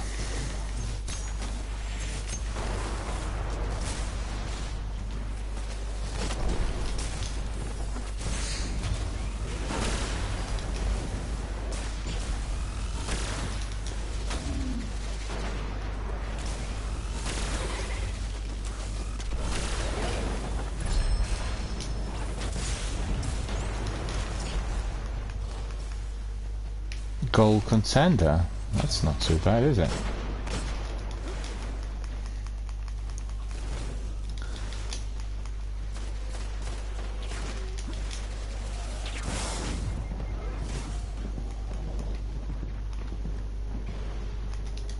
Just a minute.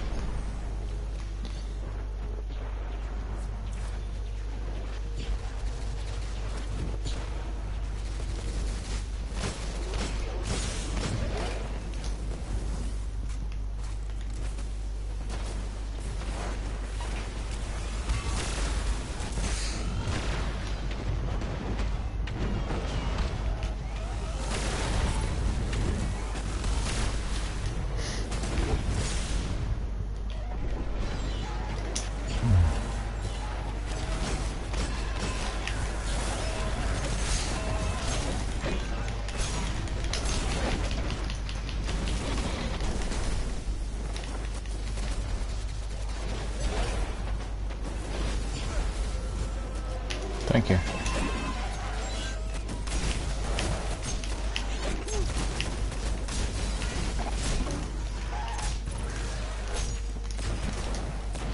Yeah, it worked, but it just did take a bit of time.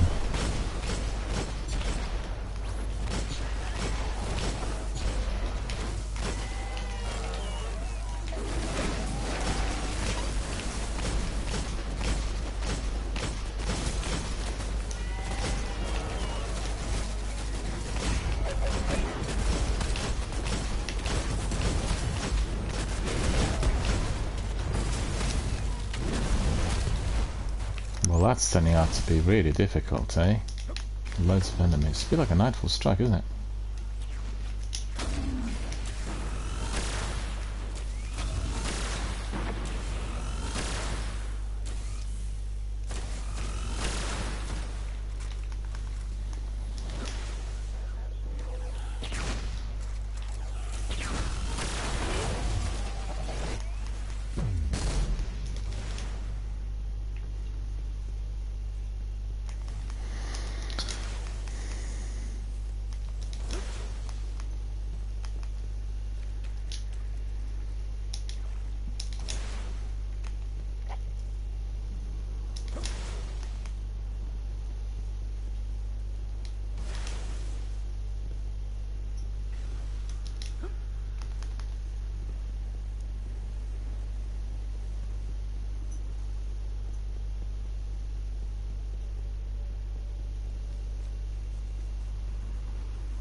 Just describing to our friends yesterday that once we get to the boss there is this glitch near one of the pillars, so if all three members sit or crouch near that pillar then the boss becomes completely mobile and very easy to eliminate, otherwise it's quite difficult.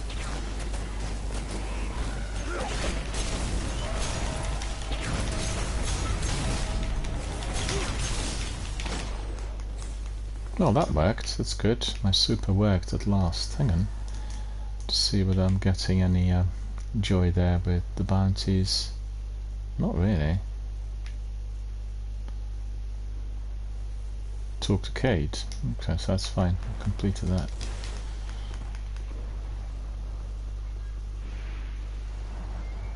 No, actually, I've given you wrong instructions. It's not this strike. It's the other one where you are trying to destroy that big boss. So it's my fault really. I just have mistaken it for another one.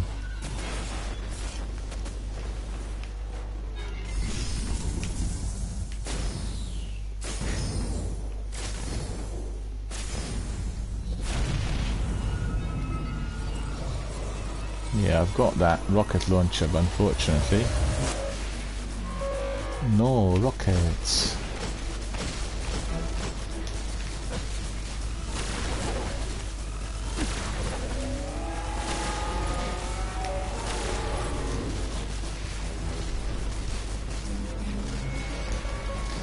Yeah, I need to hide.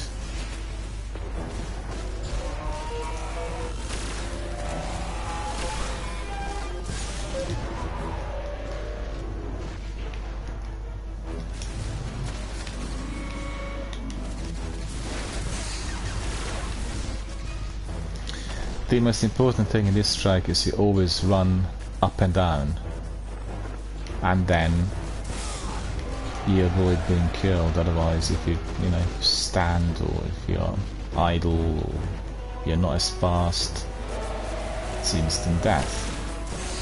Oops, you see.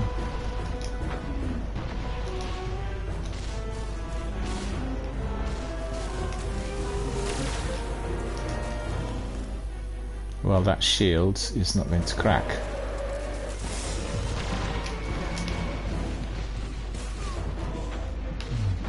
I'm stuck. Why was I stuck in there? Should have just walked up there. Thank you. Thank you.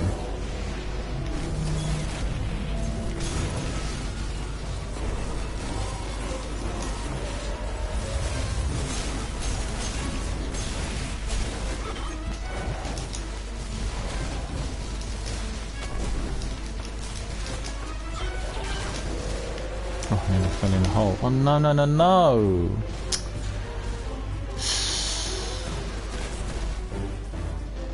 That was a bit too adventurous of me, trying to sort everyone out with that melee and the super. Didn't work really.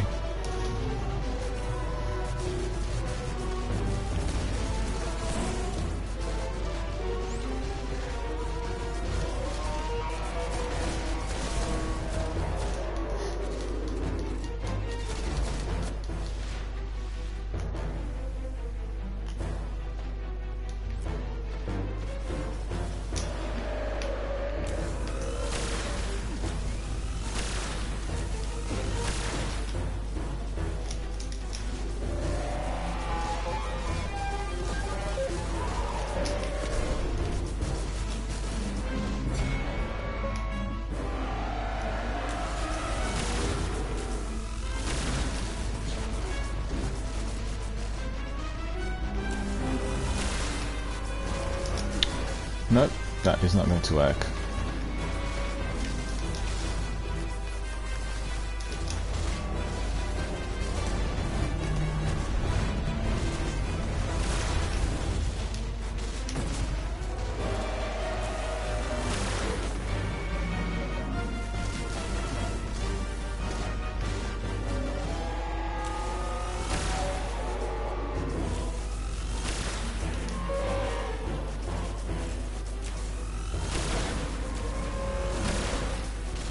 Don't have any of those rockets, which I desperately need. I desperately need those rockets.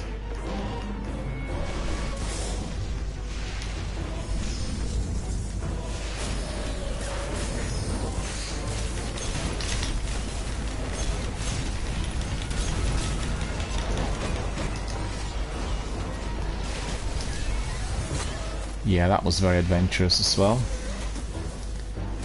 That makes it very interesting to watch. I don't like that arc ability. I much prefer the other ones, but I've got to really level it up. I want to be fully masterworked, but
Lots of ammunition.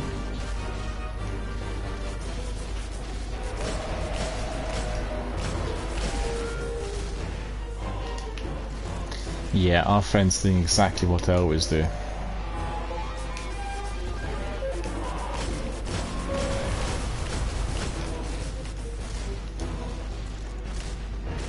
Give him a grenade.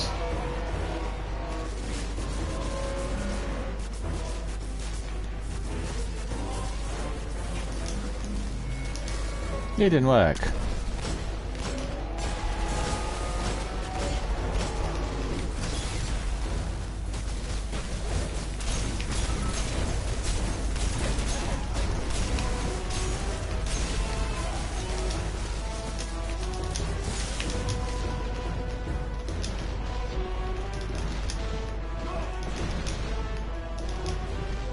Oh yeah, we got hit.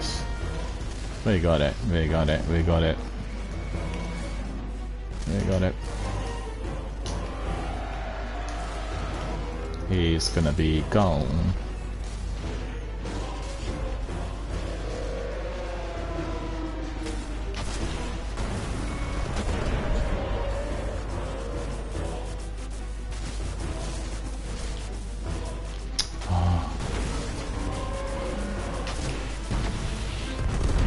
There we are.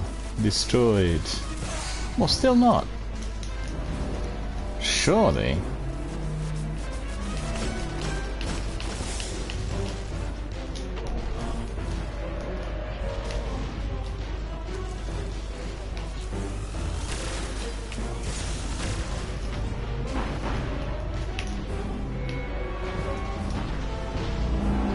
Finally.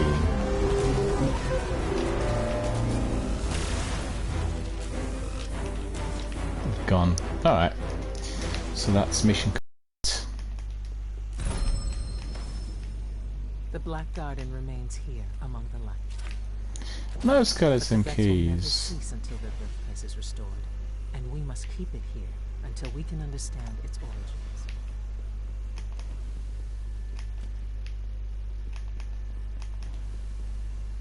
Not really. We haven't got anything to collect. This chap was really annoyed with me because I kept dying quite a bit, but I was, trying to make it as interesting as possible for the viewers. And also I wanted to upgrade. What's this? Path Unknown. Okay. He's already gone. Well, we'll take a short break. I need to have a hot drink, maybe have a bite to eat or something, and then we'll carry on afterwards. 2 hours have gone already. I can't believe that. I can't believe that. Anyway, just like I said, we are going to be having a short break. So have a cup of tea, have a biscuit, relax, and we'll carry on in about 5 minutes. See you shortly.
Alright, our friends, I'm back.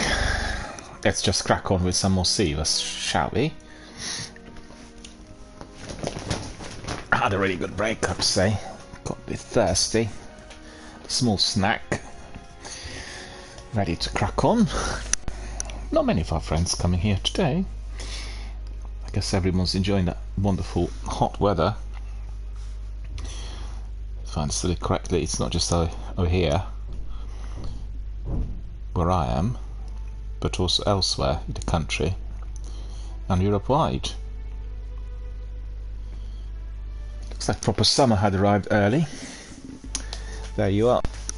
Hang on, I need to really reposition myself because this new setup is being delivered from another spot. So there you are. Oh, good.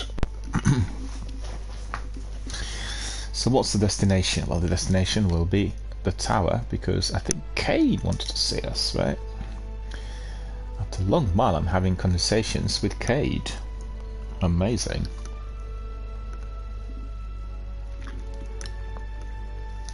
Well, all of our Destiny veterans are a bit rattled with the trailer that we've seen recently, where Cayde is alive and well, and indicating that perhaps he will reappear in the next chapter. So I'm really very curious to see whether this is just like somebody's fantasy, somebody's dream, somebody's wishful thinking that's visualized and then given to us in a trailer as a teaser. But there has been a lot of backlash about Cayde's early demise in Forsaken, and everybody wanted him to get back because actually he was the most popular figure in Destiny up to that point. So it'd be really great to see him back. I want to see Cayde fishing. That's really my take on the reappearance. Cayde fishing. Okay, let's see what we picked up, if anything.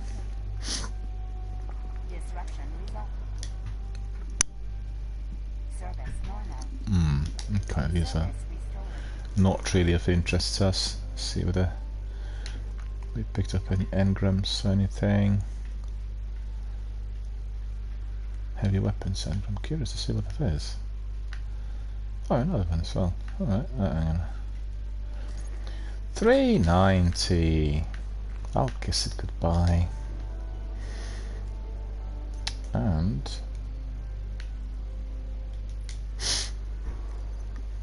yeah, my arc's really pushing on as well, so that's good. We've got how many? Oh, still about 6 of them. Right.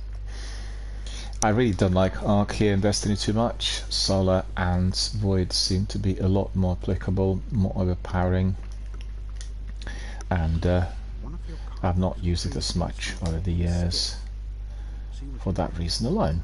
Okay, so let's see. Are we getting anything better? Might of Light. I keep getting this Takanami all the time. I don't want any more Takanamis. Can we just do away with them so we have none? Go on. We don't want any of these. Alright, so that's all sorted. We don't have to do anything here. Cayde we need to speak to, right? Before we go to Cayde, I want to see. Hang on. Let's see if we can pick up any more bounties. Probably not. These ones have been completed. Oh, I've got 2 more. Okay. Armor materials. Vanguard Elite. More to flight. Got more to flight. That's good.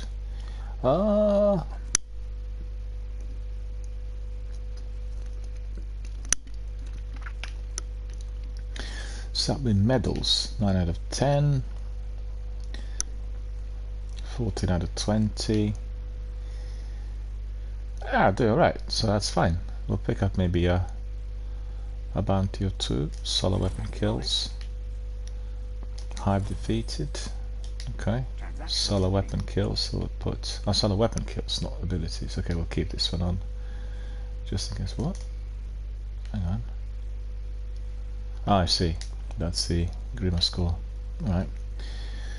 That's all sorted, and we are ready to crack on. We'll get on with some more Seavers. Anyway, coming back to what I said early on, I'm having a beautiful sunny day here in our local area. It's very, very hot still outside. It's about 22, 23 degrees and about 20 past 6, so we have maybe extra 40 minutes of the stream. It's a beta test. I just really want to be testing my audio today more than anything else, and then we wrap it up for today. We'll have more tomorrow.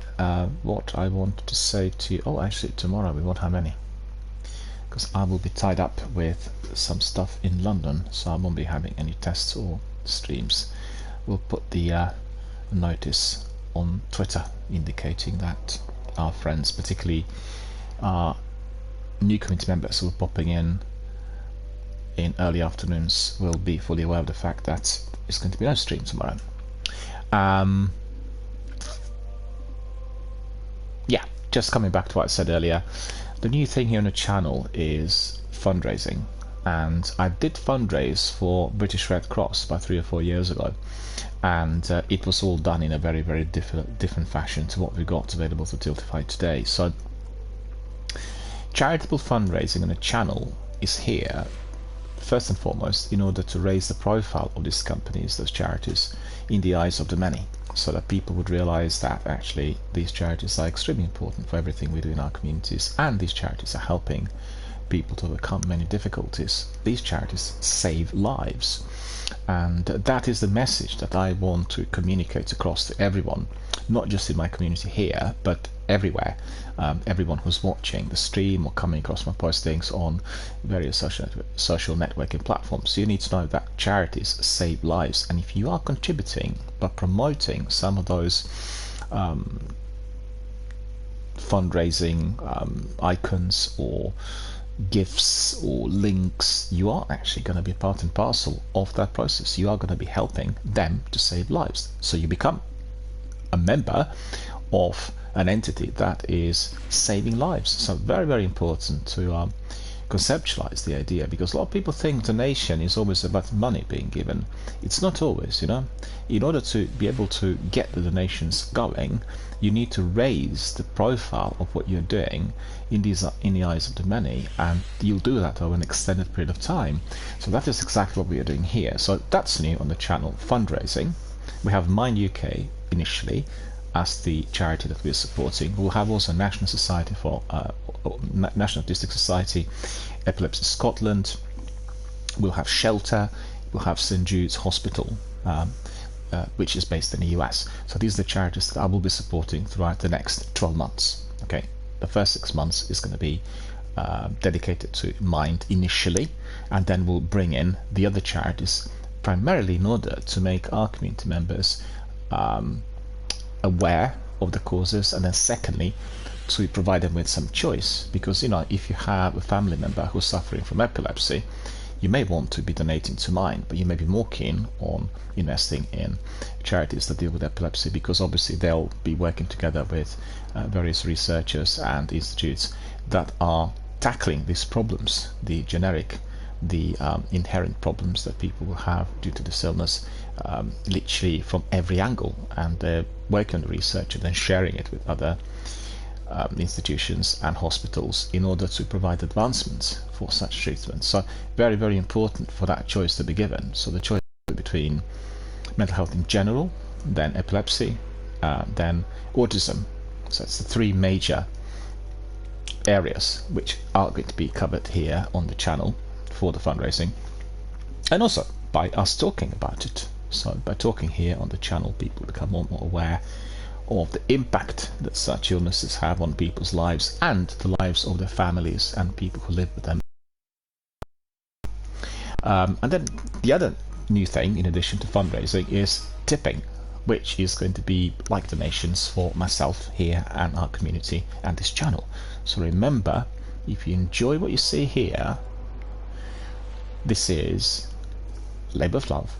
We work very hard together with our participants to provide the best possible, the highest quality content for everyone to enjoy, and to provide some directions in life. So if you appreciate that, if you find that this channel is educational, if you find that we are doing something good, then please contribute. you know, in the same way as you do with a charity, talk about it to other people, to your friends, to relatives, to other community members, share certain postings on social networking platforms, make clips, share the clips. And also, if you want this channel to carry on for a long period of time, donate, because everything costs, right? And the cost of the channel had massively increased due to the enhancements, which you can see that have been applied to it, and therefore any donations will help. So very easy to do that. You go to About section on Twitter, you click on the link which is there for either fundraising or tipping, and then you can just carry on. Also, both links will give you more information on, first of all, the charities that I'm supporting, and also on myself as a streamer. So you click there, you get all the information, and then you can take a pick. You can decide whether you want to be there or not. Also, what's very beautiful and ideal, unlike some other fundraising platforms, I have to say, we have no limits of any sort, as little as great as possible, right? So if you want to be contributing with like 1 penny, that's great. And every one of those pennies, if invested in the charities that we're supporting, will be saving lives. It will be enabling those charities to carry on. So remember that. It's not the question of the quantity or the size. The question is of regularity, and the question is of our support for those entities, which is consistent. So it's not just like today, but it's tomorrow and the after, in a few weeks and in a few years, in a few months and few years. So that is fundamental, and that is what everybody needs to kind of take on board, really. As I said, as little or as much as you want at any time.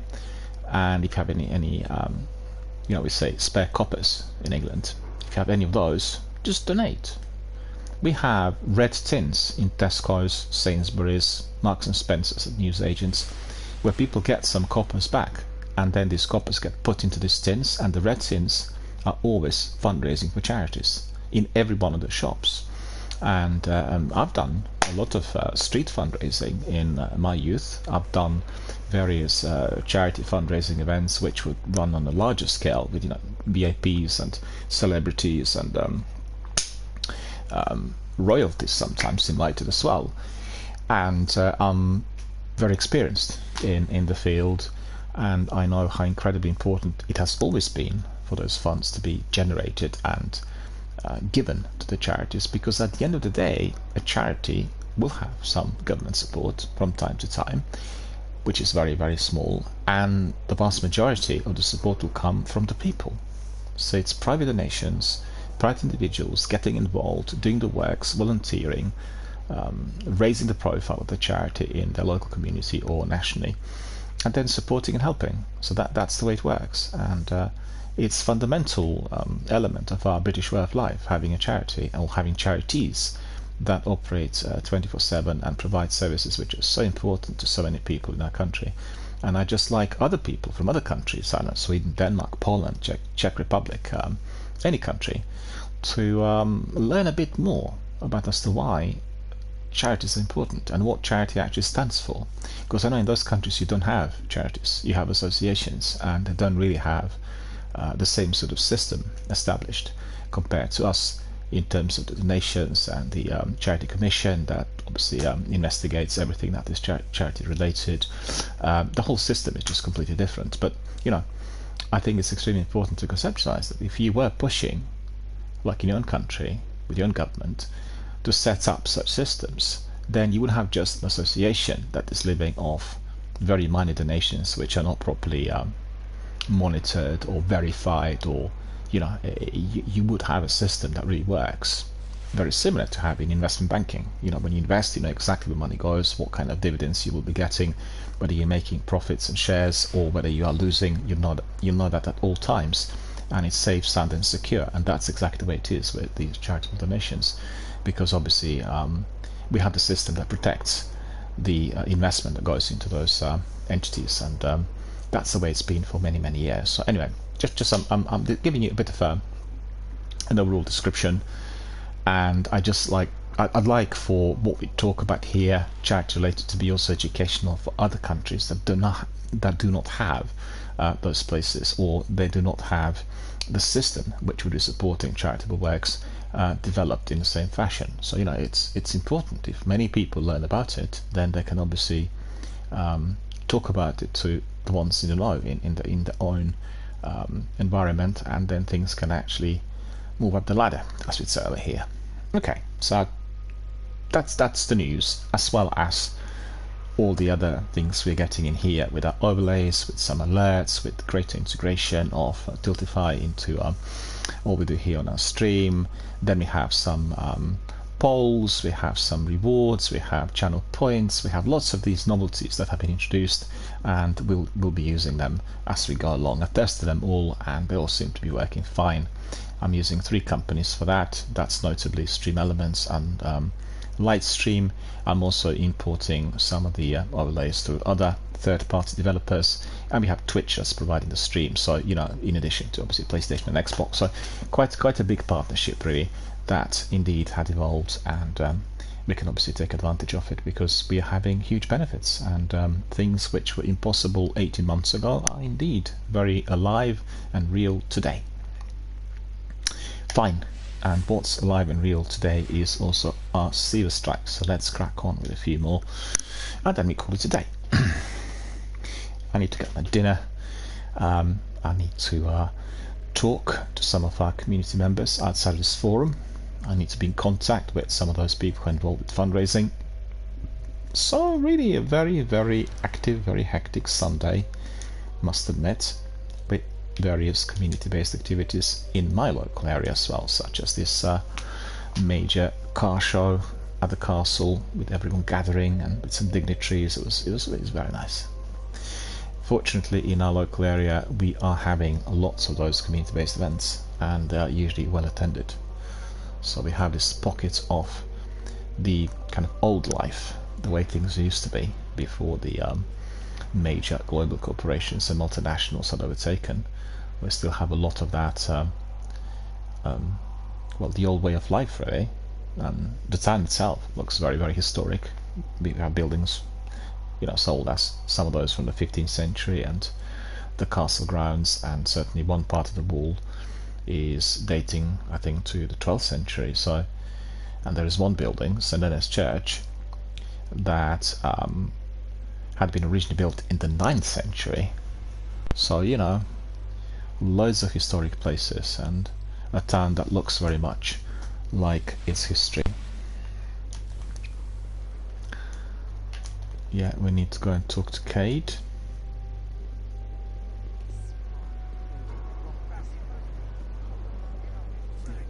Which is what I forgot to do a minute ago before we departed for the strikes.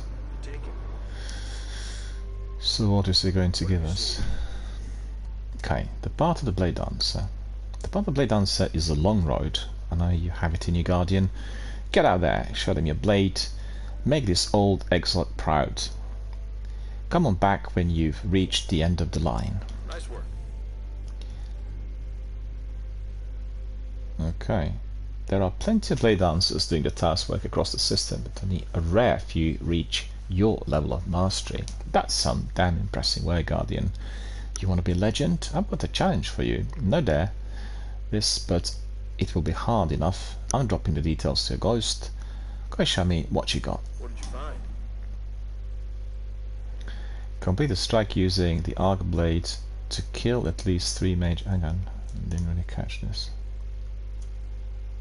So that would be...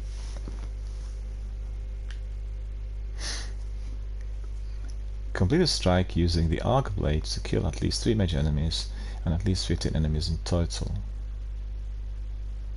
Arc Blade, okay.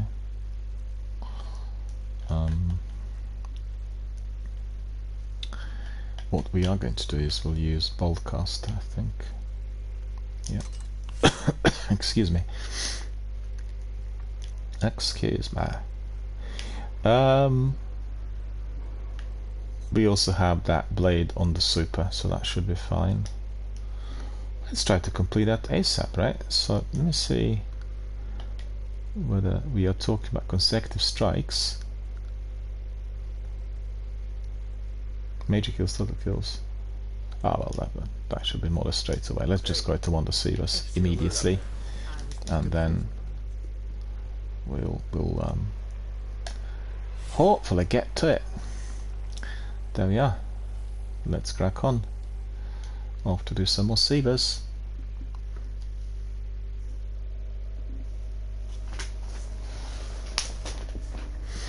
And actually, I want to have a bit of that hot drink as well.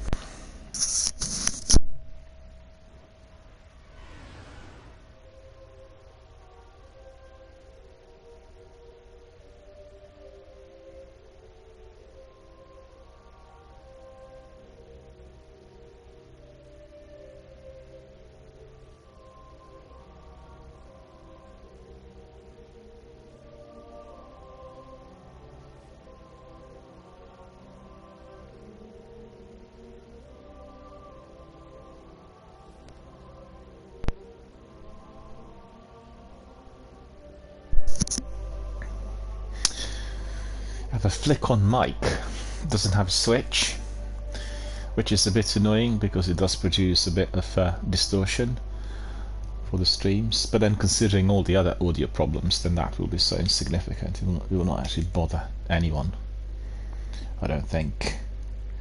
See what I've got there? It's probably raids. What's this? Oh no, I don't want to do that. Don't want to do that. We'll do this strike in there. We'll go to Sivas again. By 350 hard. You know, I'm curious to see whether anyone else is going to join us, because yesterday and today lots of these strikes began just with myself standing as a sole gamer and being attacked by all these enemies. And I'm not really a soloist in a multiplayer, you know. I don't like the idea. I think soloists in multiplayers are people who are really quite competitive, want to get scores, and you get sometimes people who do solos in trios, such as in the games like Apex and Warzone and here, and that's just not kosher really, considering that it's a team effort game. It's not really very respectful towards others who are participating, so I think it's essential. If you're in a team effort game, you are going to be doing it together with your team, you're supporting the team, you're reviving, you're providing whatever is necessary, depending on the game obviously. And as we've seen in Apex, it's fundamental that you always collect the banner when somebody gets killed and you bring them back as soon as possible. Well, that is not good. Being brought into someone else's strike.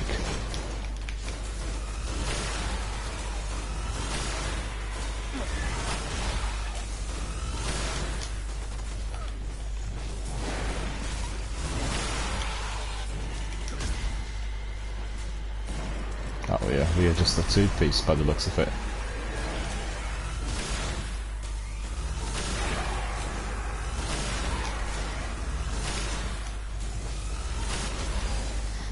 What? Why is he not gone? Yeah, our friend's doing a speed run. Which is what... Oh no, we have actually somebody else joining us. We don't want to be doing any speed runs.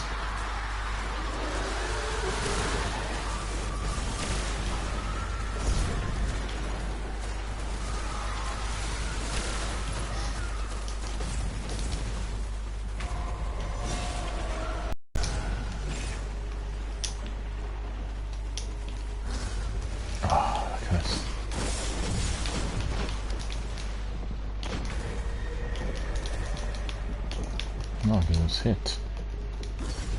What by?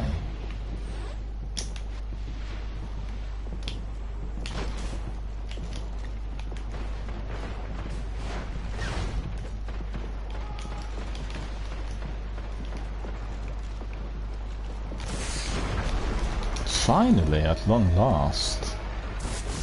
Oh no, I got hit by a sniper. Come on, I was going to revive our friend. That's no fun. Thank you. I'll revive him straight away.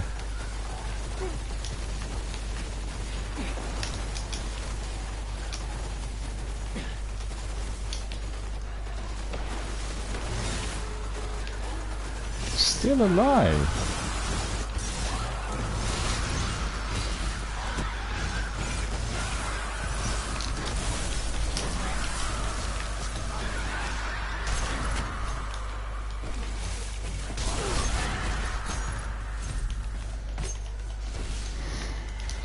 Yeah, but I want to be getting... Oh, Perpetual Light are completed, that's good.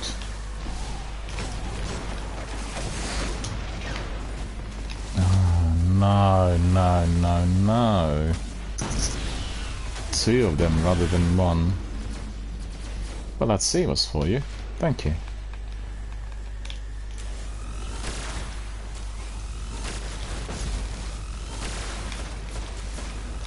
Okay, good.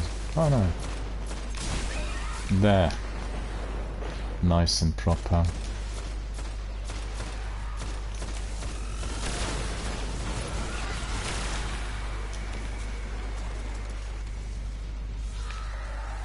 Well, you can see it becomes a lot easier when you have a proper 3-piece on board. And I don't really think Destiny should be played by soloists and a cappellas, because really it is a game that's been created for this sort of activity.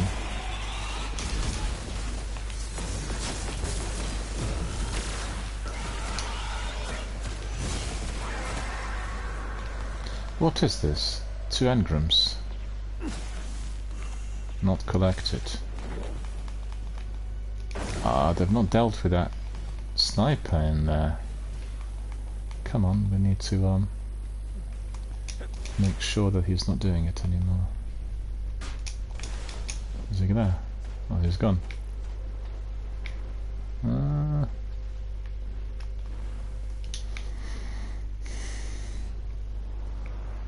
Okay, so that's all sorted, fine.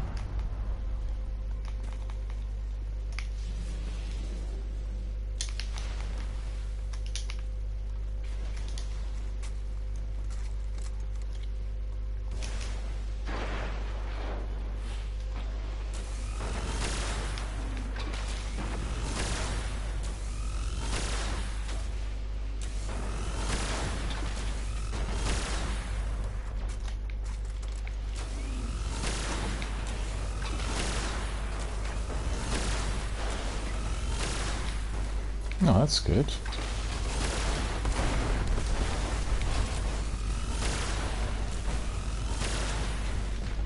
No, he doesn't like me anymore.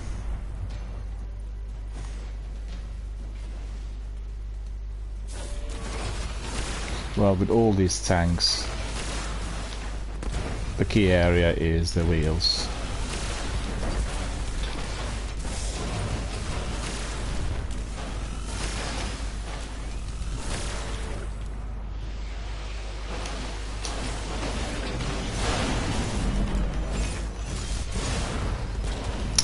Yeah, he just didn't want to cave in the wheel.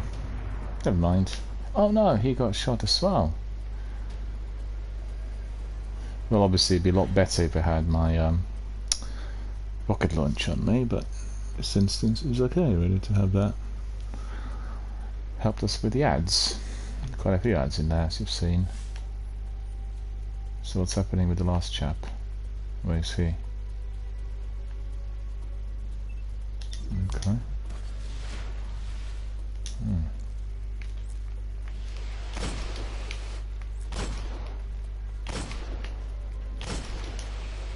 I haven't got any special ammunition anymore. That's terrible.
Oh, finally, finally, finally. Finally we've got it. Good. Thanks to my sword. Hang on. I want to pick up our friends. There we are.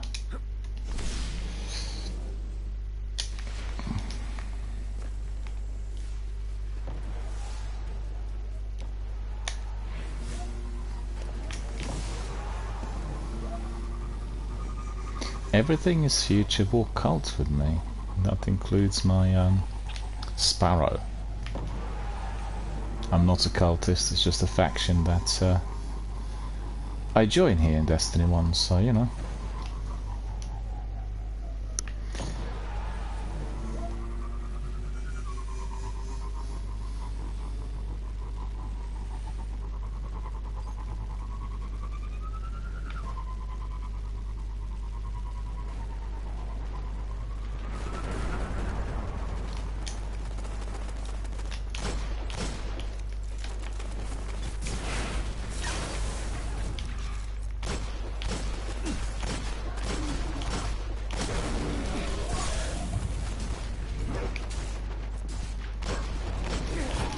Haven't got any ammunition.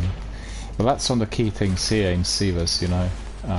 It's all about being able to get to ammunition for your special ammunition, heavy. Oh, he is deadly, this Colossus. I can't do anything with my Margaloop, I'm afraid. I'm a bit stranded in there.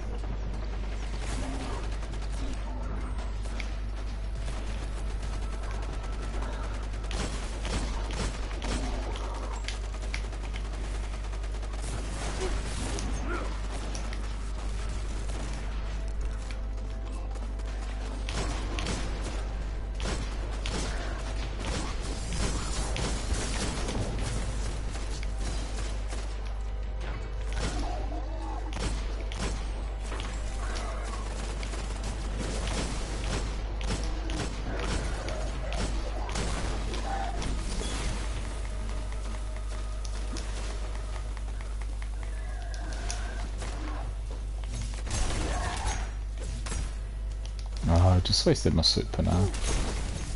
See, it's just no use really. How far did I get there with the quest? Let me see. Strike complete, find major kills. Okay, so we are lagging behind that one, and then medals up rank wise. Oh, we're doing quite well.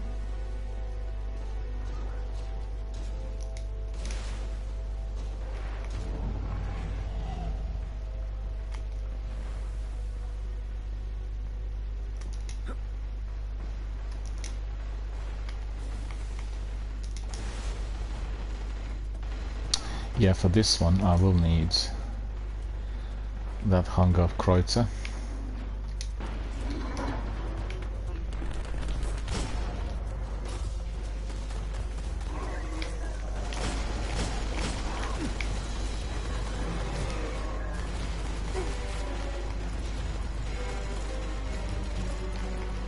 And to see whether there is any heavy ammunition anywhere. Because I definitely need it.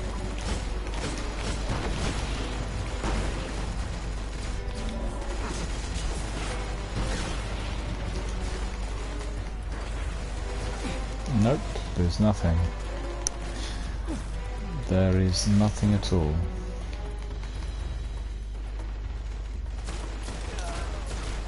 Mind you, these have some special ammunition.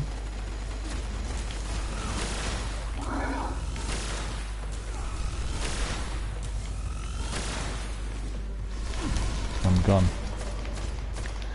I am gone.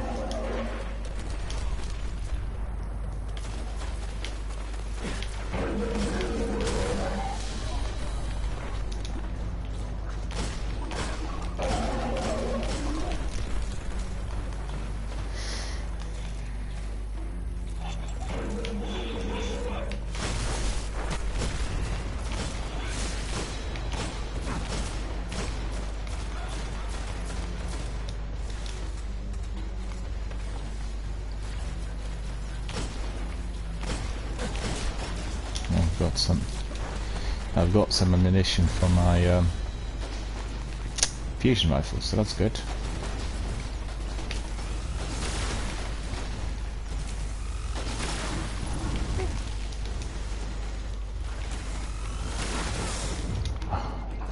Just waited for me in there.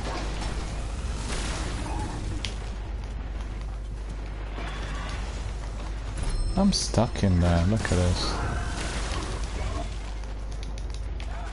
Oops, that's what we wanted. Well, what do you know?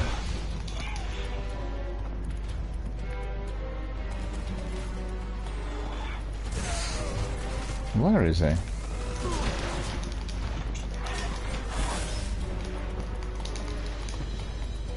Well, that's gonna be the end of you, fella.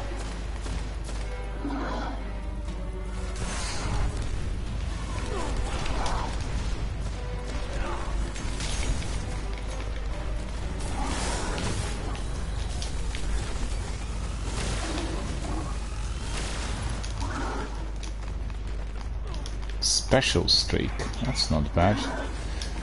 But what I want is this. Come on! Can't believe it's taking so long. Oh, that's no good, that's no good.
Still there.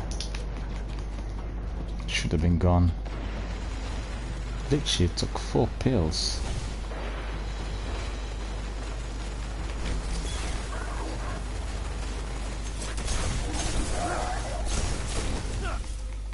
We got him. I'll let Commander Zavala know there's one less problem on Mars. Valus Ta'ark has finally been defeated and the Cabal command dealt a great blow. But in the darkness rising... Yeah, I don't have any skeleton keys to open it. We must be ready to face them all.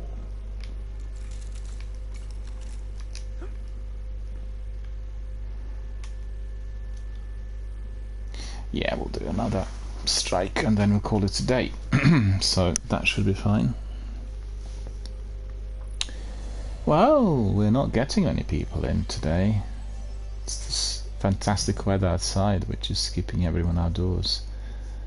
Well, today I think probably of the year here in our local area, definitely. And beautiful really for children with families and you know, for everyone. Had a very good day so far. The only trouble for me was I got up very late due to that technical issue yesterday during the stream, but I don't really like doing streams late at night, early evening, never later than 9 o'clock is all good for me. Because, you know, games like Destiny, they really kind of wake you up. It's different if you're playing a strategy game or something that's not really as hectic.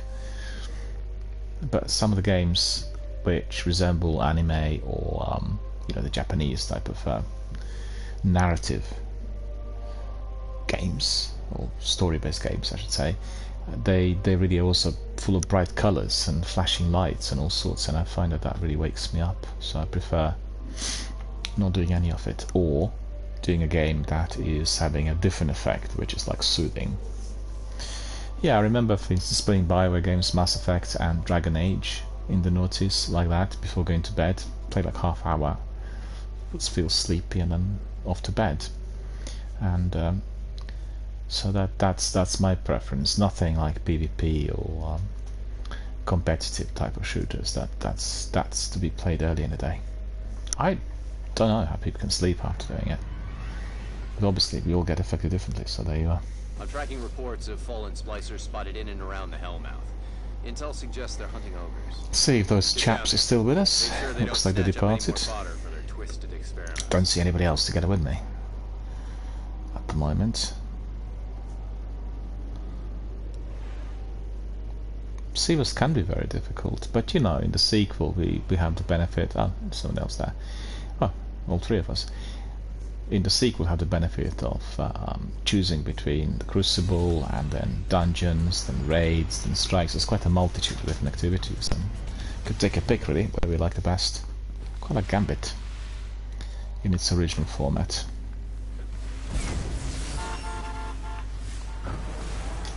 No time for sightseeing, you two. Hit the summoning pits before the devil splicers can grab any Four more people in abominations for there. their priests to play What is around going on? By This is play not a around, you raid. mean torture, vivisect, and disembowel. Well, yeah. But when you put it that way, I almost feel bad for the Hive.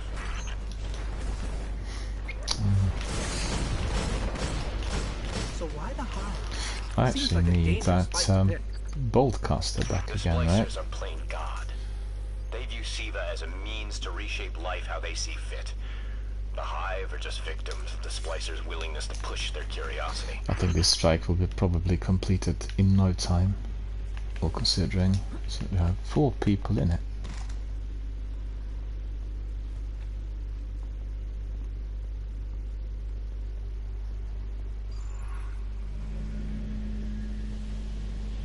You have to admire the Hive's tenacity. They close this gate every time. Every single time. I'll open it. We've got Hive closing in.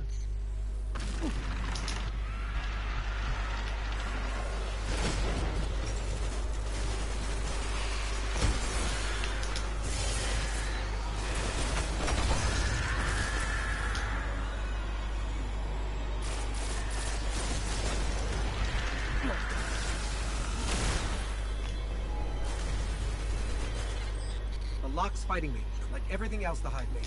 Hold on.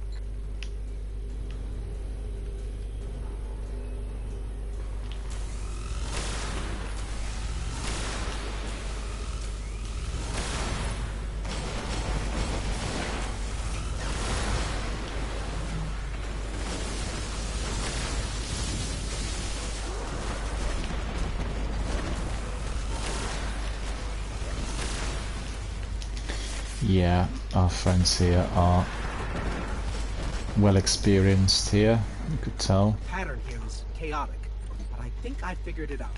Just Picked one more up room 2 to of crack. these, so that's good.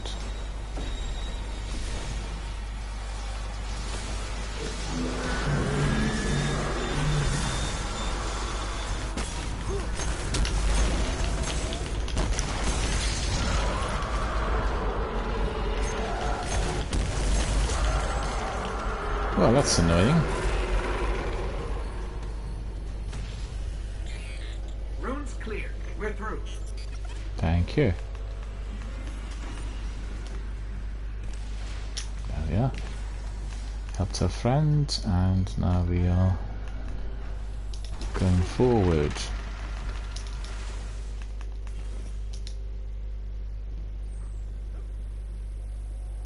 Curious about the progress. Major kills, none. Okay. Well, I won't be able to get any major kills for these chaps here together with us because they are taking all the kills.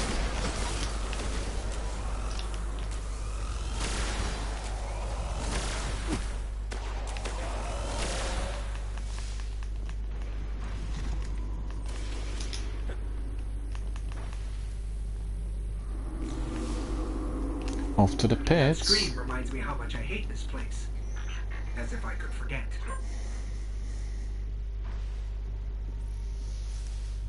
Watch your feet. There are traps everywhere. That's right. These traps everywhere, and they're really annoying here in Sivas.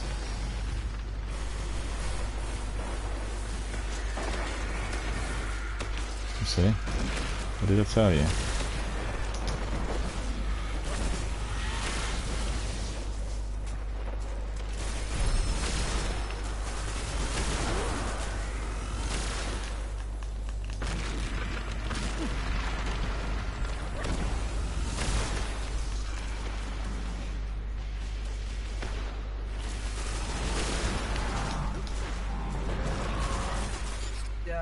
We're going to have to find another way.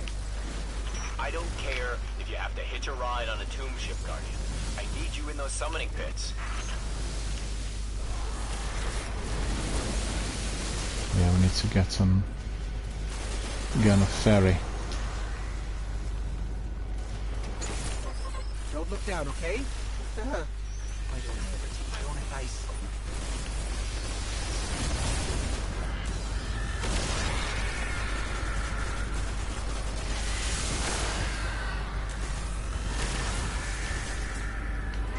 Finally. God, I nearly missed it. I nearly missed it. Jump before it's too late.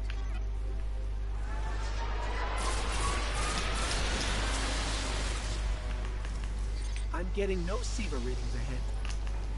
You beat the Splicer to the punch, but don't let up. Kill that ogre to ensure they don't get the chance to claim their prize.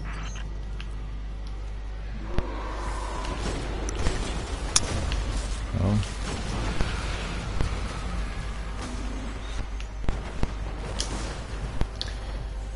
The best weapon against the boss is Hunger Crota.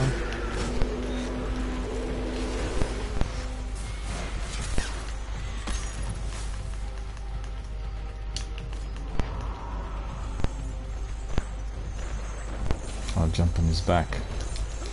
Look at that.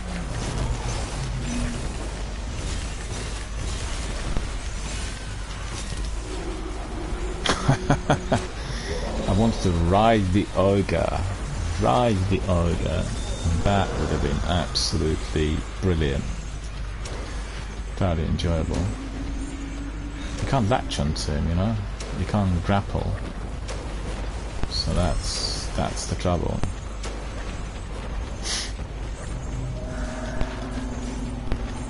It wants to come close to this ogre. He's very powerful.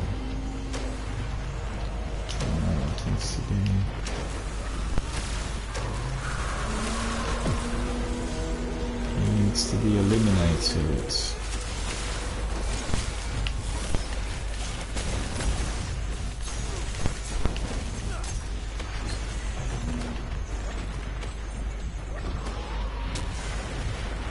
How am I to do that here? No, that ain't gonna work.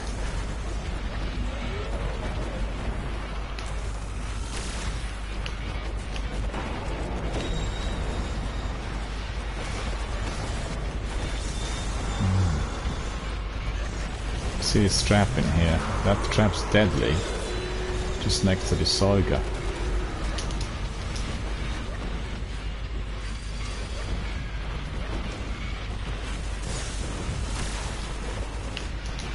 You got to be constantly running in this strike, otherwise you're dead. Which is what's going to happen to me if I don't run fast. It's not taking much damage, this knight in there, look at it. Finally. Ah, someone else got me. Go away. Bowing? What for?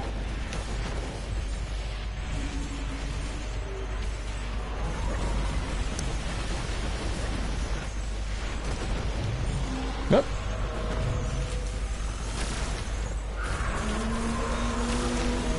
He's after me, I need to get away.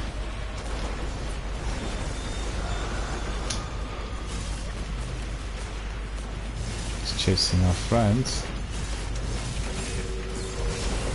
Why is he so fast?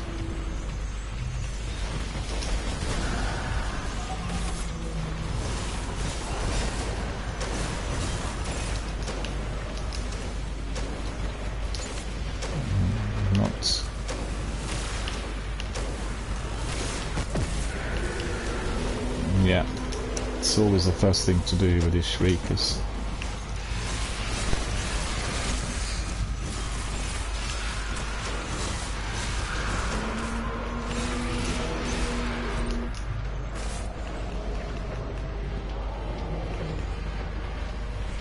I'm doing that quest, you know, with Boltcaster.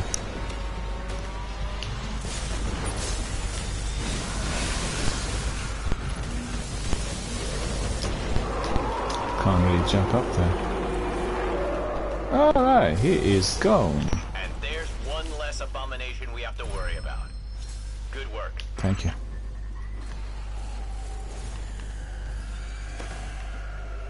Got some engrams, not particularly good, but you know.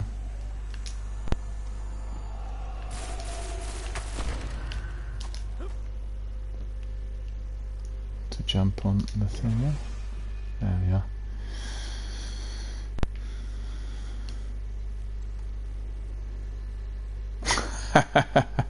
That's quite good. I like that.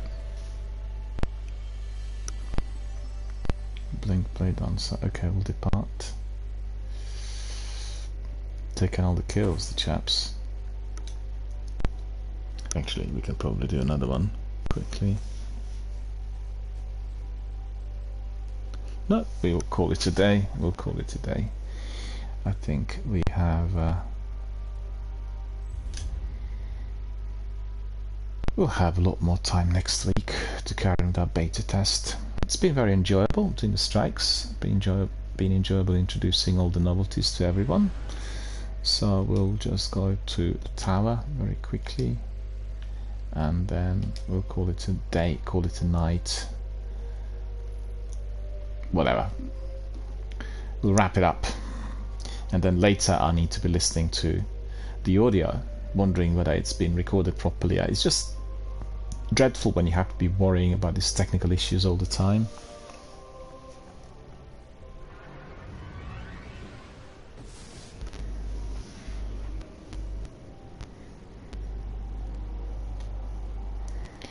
Thanks to the app and all the issues that the update had caused to the streamers. So if you are a streamer and if you're watching this, just make sure you're not wasting your money on new equipment, because it's based on the glitch or some sort of app integration or update they introduced in February. It just doesn't work, causing all these problems. Audio is so important, you know, broadcaster's mic, and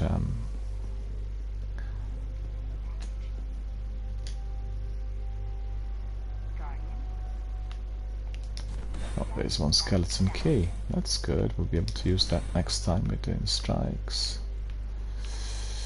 Okay, these ones need to be deleted. Like this one, for instance, 390. And that one. Penthesilea.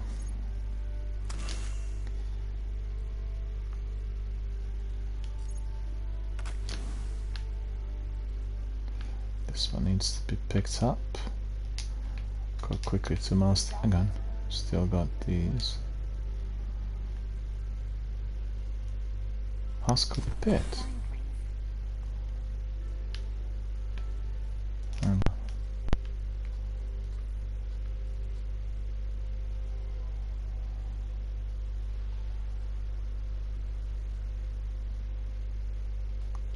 Put this in the vault. Don't think I've got another one.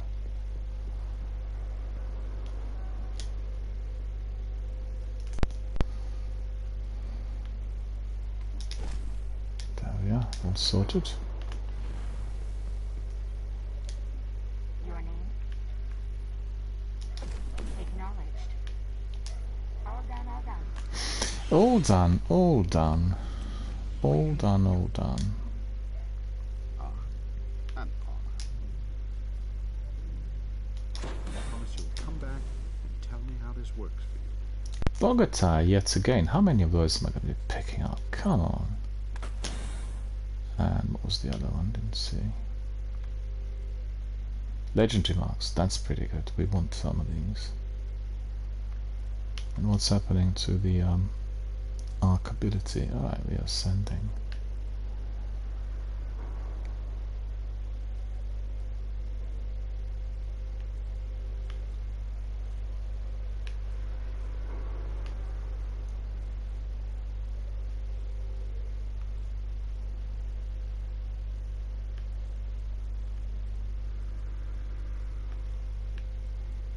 Well, still a bit to go, I think.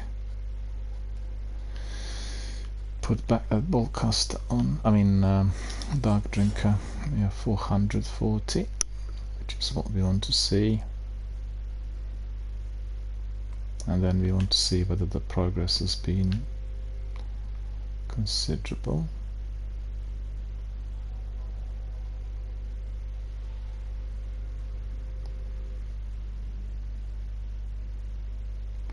Yeah, so it looks like this is going to be strike dependent. All of that needs to be completed in one single strike without any hiccups. Strange coin. Alright, so that's fine. We are okay for today then.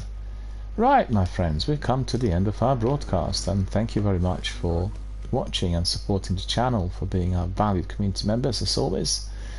We've not seen many people coming in, but there were some viewers, some of the newbies checking out the channel. And also what I want to say is that every single time at the end, what I'll do is I'll give you the option to donate and tip. So we'll say,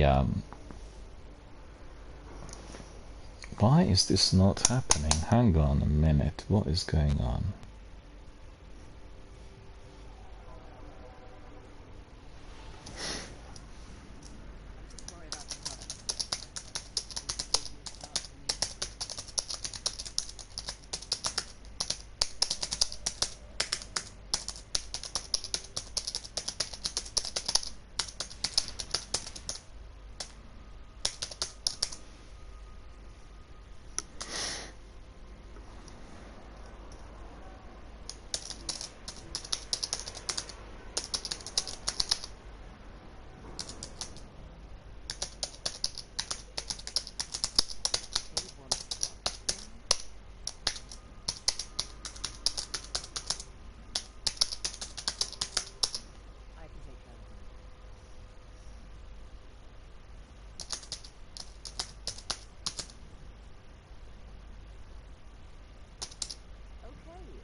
So we'll do the usual. It says here, as you know, thank you for watching the stream today and supporting my channel and our community. As you know, we are raising funds for Mind UK, and we are running the campaign from this month until the end of the year. So if you'd like to contribute, you can do so here, and I'll give you the link. You'll be able to do that. So just bear with us. It will be taking me a short minute.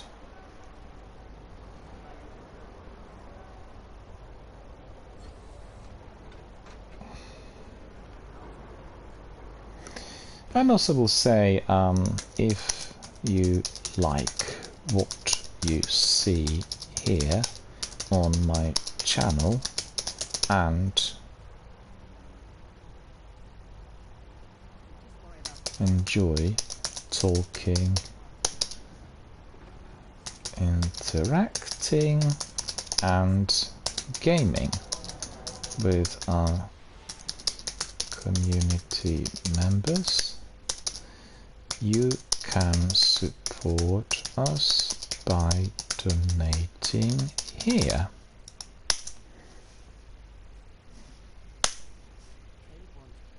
If you like what you see here on my channel, I enjoy talking, interacting and gaming with our community members, you can support us by donating here. So we have also that other link for the tips. So let's not get this wrong.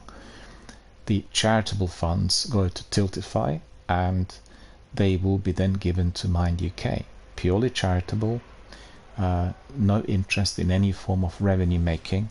It is collecting the funds and providing them for the charity that we are currently supporting, and that's Mind in the UK. And the other one is if you want to be charitably supporting this channel, which means you will be helping me to pay the bills which are attached to the stream and all the costs that go together with it. Basically the third-party providers such as Lightstream and Stream Elements, then the payment of the internet, the payment of the other running costs on the stream, and everything else. So if you wish to support the channel and our community, you can obviously do so by tipping. And there's the link for you. Let me just put it across. There we are. This is the link. And that is about it, my friends. So thank you for watching. Thank you for supporting the channel. Thank you for bearing with us whilst we're still doing the tests and beta for our new Destiny Academy format here on the Obi Miller Gaming Dialogue channel.